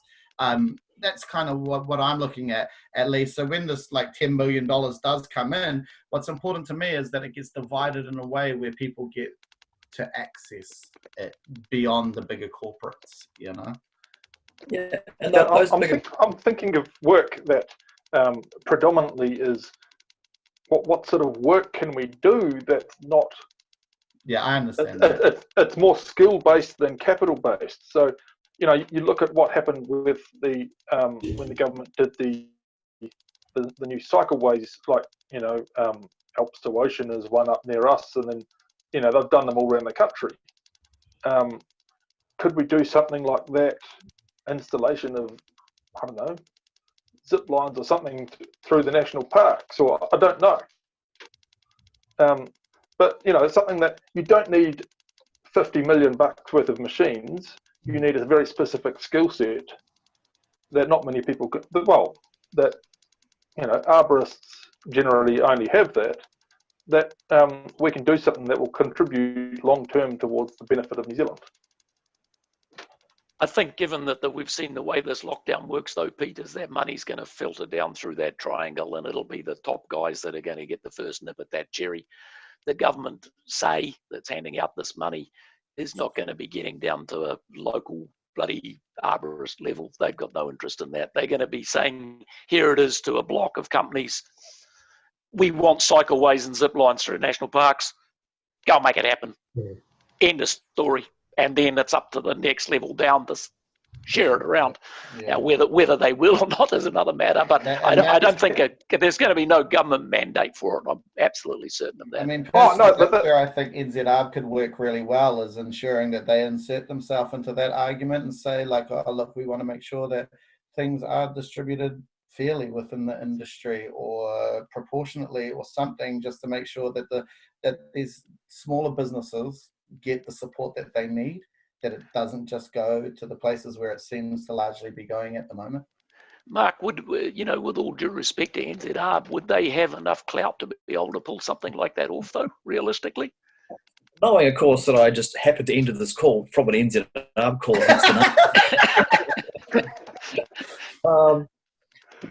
Look, I don't. There's two or three things in here, of course, like all of us. The bigger companies have, they have their accountants, they have their lawyers, they have their marketing team, so that they're the ones doing, they've already got a head start from all of us. NZARB, so that there's that thought there. The NZARB, because no one else is doing it, NZARB has to do it. That's probably the short answer there. Does it have the clout? The ARB industry itself doesn't have much clout, let's be honest. But it is, no one's doing it, so NZARB has to. So, that's right. And that there is a lot of onus on these smaller companies to make themselves known, all of that stuff, so that they do get heard during this period. But the last thing that I want them is for them to have no voice through this. And like I say, you know, there are people who are getting essential work at the moment. And if that should continue, if there's a stimulus package, it would be in the best interests of everyone to distribute some of that to more than just the people it seems to be getting distributed to. And personally, I think the government have a massive obligation to ensure that that happens. Like that, the council contracts, if there is going to be money that's coming in outside of what is the treescape contract, then they should be distributing that to other people to make sure that they're taking care of more than just those people who they are contractually connected to. And that does exist. So some of the contracts, some of the infrastructure contracts that exist, there's a regional content where they need to, you know, the likes of Downers come to mind, where there's requirements within the bigger picture to maintain individuals within the local areas and so forth. Yeah, that's right. Social outcomes should be something that is written into the bills that are being created to help sustain our industry, you know. And that goes back to us talking to, you know, the Paul's comments about needing to actually go to our clients and talk to us and, you know, saying, look, we are ready to work at the end of this. And, you know, yep, when the shovel goes in the ground or whatever the term will be, you will need people and we're here. That is squeaky wheel, talking to your contacts, talking to your clients. Yep. It's possibly just thinking, Zane, it may be just a little bit too late if they haven't already got that connection with their local authority or things like that, and you know, got the trust with them for them to start taking on that work now. That's just sort of what I've just been thinking about then. You know, is it maybe a little bit too late? You know, everybody's been so busy over this last sort of, what I would have said, maybe 7 or 8 years, doing their little niche market, and maybe now it might be, you know, if they weren't already in there getting a foot in the door, it may be a little bit late. Yeah, possibly. I mean, if there's a stimulus package from the government, yeah, like possibly then there is only an avenue for treescape. But if there is like for those bigger places, but if there is a stimulus package and people meet the thresholds for health and safety and all of those things, I feel like the government is doing a disservice to our industry by cutting the legs of the smaller companies who can do just as good a job in some of these areas where it might just be cutting down dead trees in a park or something of the like. I don't see any reason, but you might be right. Contractually, there might be something stopping it. I don't know, but I would love it if there were those avenues for smaller businesses that meet the thresholds to enter into those marketplaces. I guess that's the problem with not being a regulated industry, is that the threshold is quite undefined of what is good. Oh, I think in the council, you know, taking that infrastructure stuff, that's pretty clearly defined, wouldn't it be, Mark? It's, you have to meet the prequels. You know? It's pretty clearly defined. The overall thing of an arborist, maybe that's pretty vague, but for doing that kind of work, there is a whole series of things that people have got to do. It's not like Treescape or those types of companies. I keep saying that name, but that's only because they're like that bigger market player. But it's not like those dudes don't allow companies to subcontract to them already. And so that's the thing that I'm talking about. If there's a massive stimulus package and Treescape gets all of it, well, then why aren't there avenues for smaller companies to subcontract the Treescape? Maybe Treescape get to clip the ticket as well, but other businesses stay alive through it. And it may only mean that they only get a couple of days work here and there, but anything's better than nothing in this current climate, especially moving forward. So that's the relationship thing, talking to more people you talk to, the better. It will be interesting to see how the stimulus package is applied, because just observing how the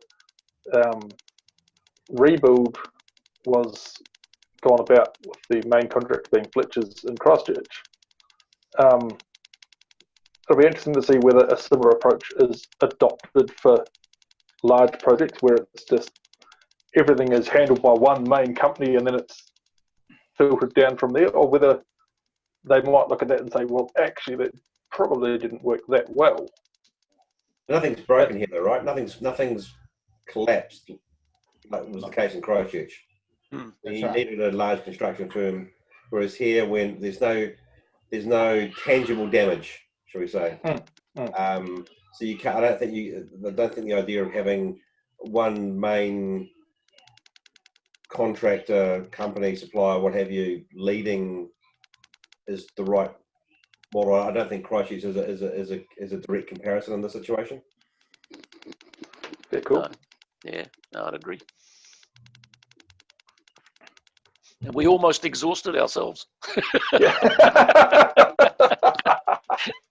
I think we've talked about a very wide-ranging things of subjects here. We've solved all the world problems. I can go and have a beer now. All is good in the world. What problem? I don't know what they're talking about. If someone sat through this entire thing, then kudos to them. I think Pete is going to cut this up into bloody, bite-sized chunks. three bloody minute segments, 400 3-minute segments. Yeah, exactly. You got enough bloody stuff here to last for a lifetime, mate. I'll keep the audio file whole, Pete, because I'd listen over it definitely while I'm driving a car or anything. Like Yeah, no, I agree. I'm going to put the whole thing onto YouTube as a complete, and then I'll split it up into watchable segments from there as well. People have got plenty of time. Maybe they'll sit there for an afternoon and listen to a couple of bugs bloody talking shit. Who knows? One thing I was wondering, Mark, was like what we're talking before about mental health and access to professionals and that sort of thing.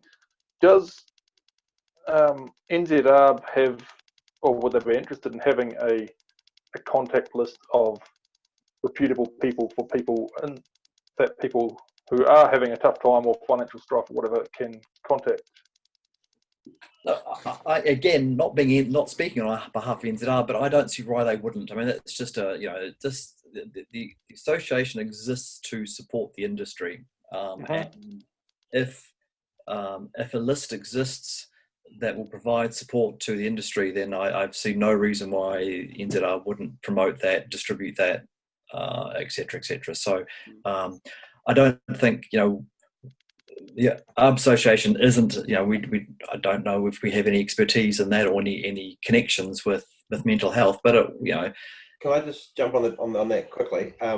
So for those companies out there that have a Xero subscription, Xero actually provides free mental health support with access to counsellors for you, the business owner, and all of your staff and family, I believe, as well.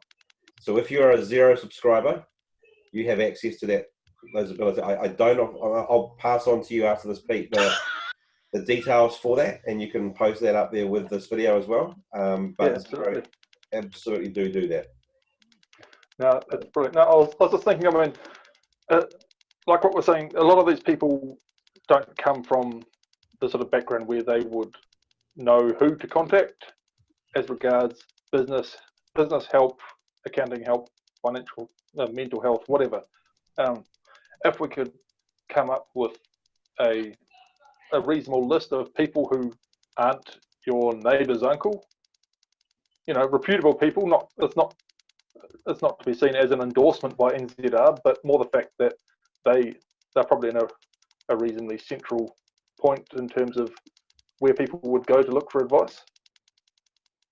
Oh, look, the more available the advice is, the better it is. So look, I will now speak for NZR. Yeah, look, be a list. I'll promote it.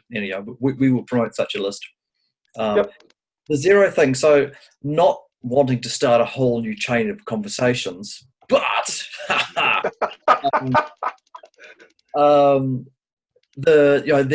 we're all probably inundated with various emails from various entities who you never really knew existed beforehand. My bloody Kiwi savings They're telling me their response to COVID and my insurance broker and the bank for this and this for that. I'm just going to much that I just can't be bothered. But is there a 10-word answer to people I should actually, whose email should I open in this context at this point in time? Anyone got an answer for that? What do you mean exactly, Mark? Because I understand, I'm the same. I get all these emails.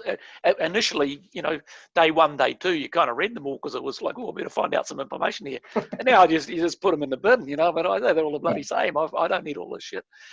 So yeah, but I don't get exactly what your question was.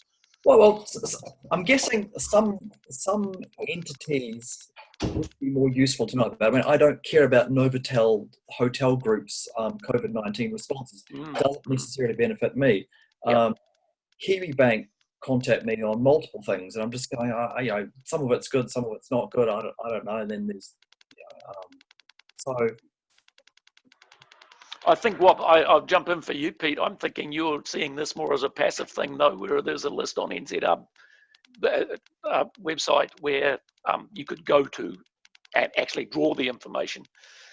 Get in contact with Paul, for instance, using that as an example, as opposed to being bombarded with stuff from NZR saying, hey, what about this? And this is our reaction to that, and blah, blah. I think it's more of a passive thing.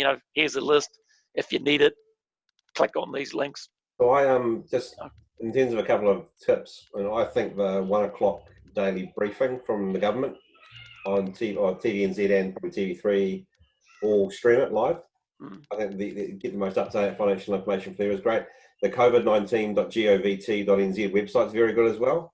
That will give you links to things like the wage subsidy, the leave subsidy as well. It'll tell you about the bank guarantee scheme, etc. All of the different things you should be doing in the latest updates for New Zealand are on that website. It's quite a good resource as well. So if that's it's sort of a case of not reinventing the wheel, isn't it? I think what Mark's saying though is that we get so many of these emails coming in. Is there any particular industry that we should particularly keep an eye on them from? Or because, if I see any of them coming in, I'll just delete the lot. But is there any in particular we should be keeping an eye out for? I think is that what you're trying to say, Mark? Yeah, it was, and I think Paul's pretty much so answered it there. The COVID ones tracking the state of the disease, the financial ones tracking the state of the finance, and from there you can go, heck, I need to go to my bank or my insurance broker or my so those two answers my question, so thank you.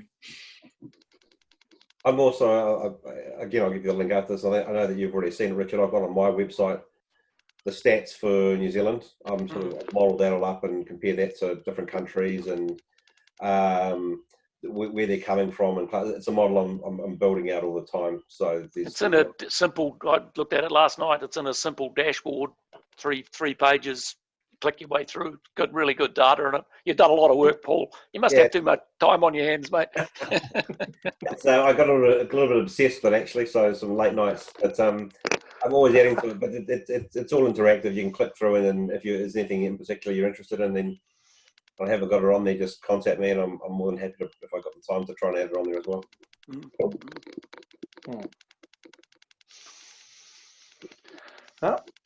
Good stuff. Oh, any closing comments? Actually, that's a good point you made about the picking kiwi fruit, Paul. How does that work as from an employee's perspective? Can they go and get another temporary job while they're laid off? We can work as contractors to them.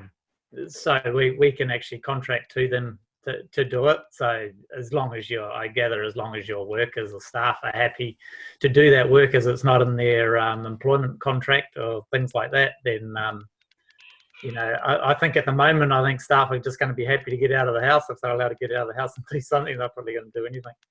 Oh yeah, but what about people who are sitting at home with nothing to do?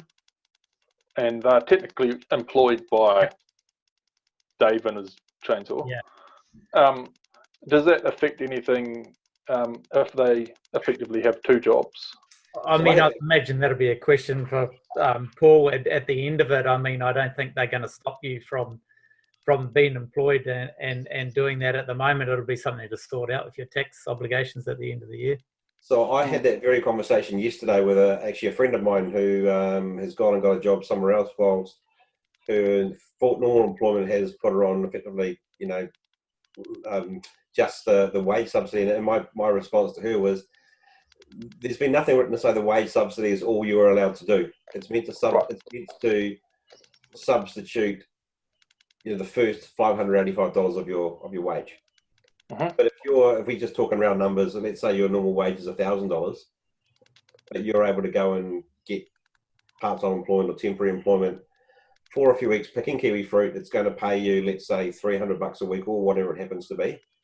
I don't think you've done anything to contravene the rules or the spirits of what the wage subsidy was done in. Right. I think they want that almost. Yeah. Yeah, absolutely. Yeah, I agree. Okay. Right. Oh, that's probably long enough for today. Same time tomorrow. Yeah. No, thank you. Thank you very much, everyone. Yeah, thank you, Pete, for organising it. That's excellent, mate. Good initiative. Yeah, Good. thanks, Paul. Yeah. Right. And cheers to the rest of you fellas. Yeah. All right. Catch you guys later. For sure. Okay. Thank you Cheers. so much. See you later. Good to speak to you, Paul. See ya. See ya.